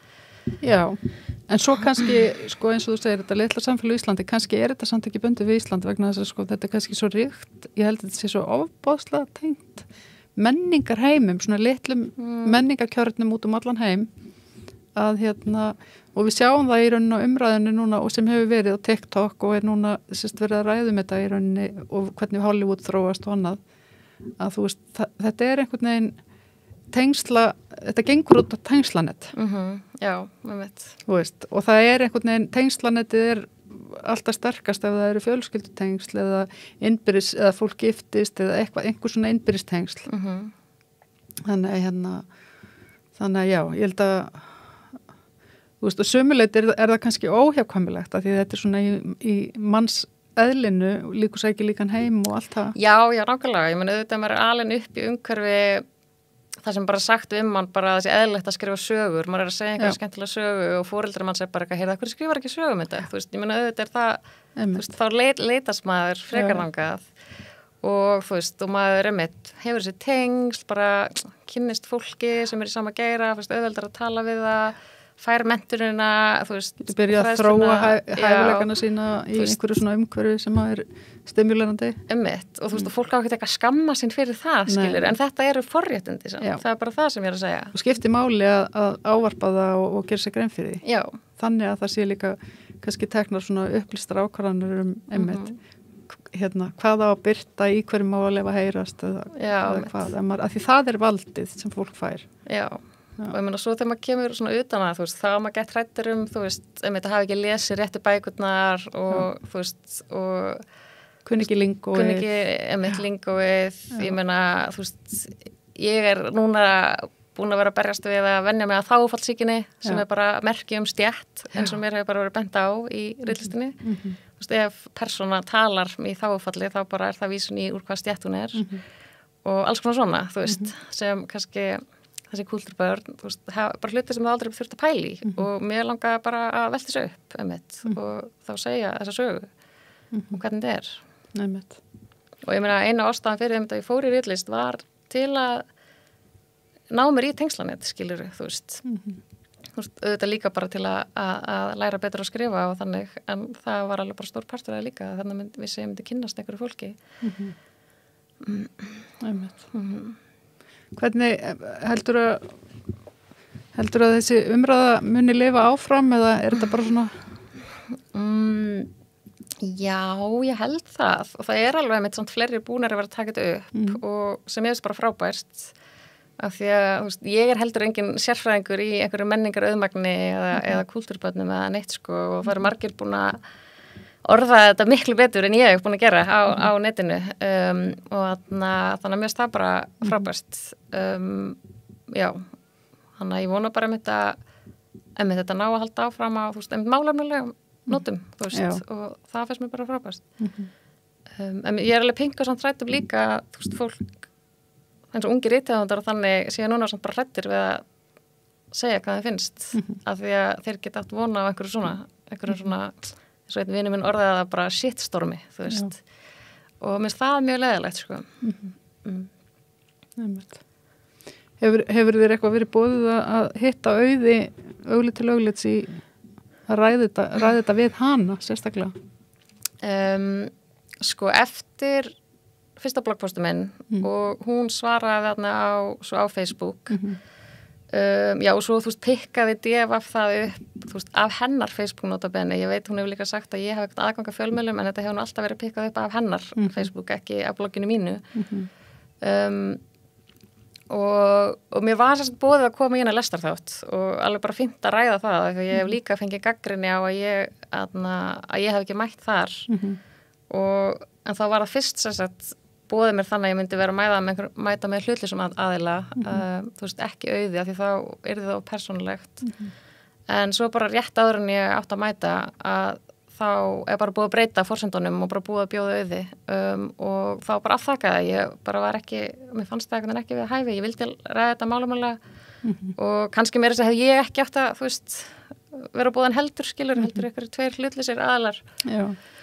Þótt þess að þáttur var alveg þú veist, freka málumlegur, þá var það samt líka smáa með hitt í honum og ég stend alveg minn ákvörðinu, bara mér fegin að ég mætti ekki hann og þannig en nei, svo hef ég rauninni bara hefur þetta verið á netinu nema svo fekk ég símtal núna frá Auðið, hún er að fara að sjá menningurum fullan áfram hjá Stundinni og Kjarnanum, nýja blaðinu þannig að það hefur ekki haft meiri áhrif á hennar líf en það og þú veist, jú, flott sér henni, hún var að bjóða mér að skrifa pistla hjá þeim sem ég hef bara ekki tíma fyrir.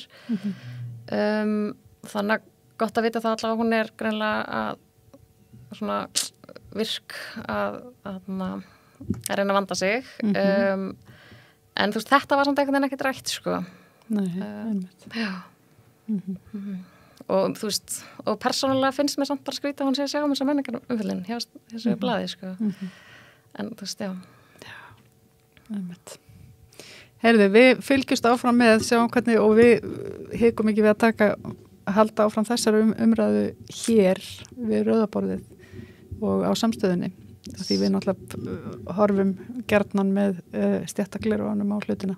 Þannig að þakka að kella fyrir komuna og gangið vel og bara svona lokum, ég er aðeins búin að vera að hlusta bókina þína, sögurna þínar sem eru smásagnasafnið sem er bara mjög áhugavert og þú kemur inn á einmitt marga svona, áhugaverða vinkla hvað var það sambönd. Já.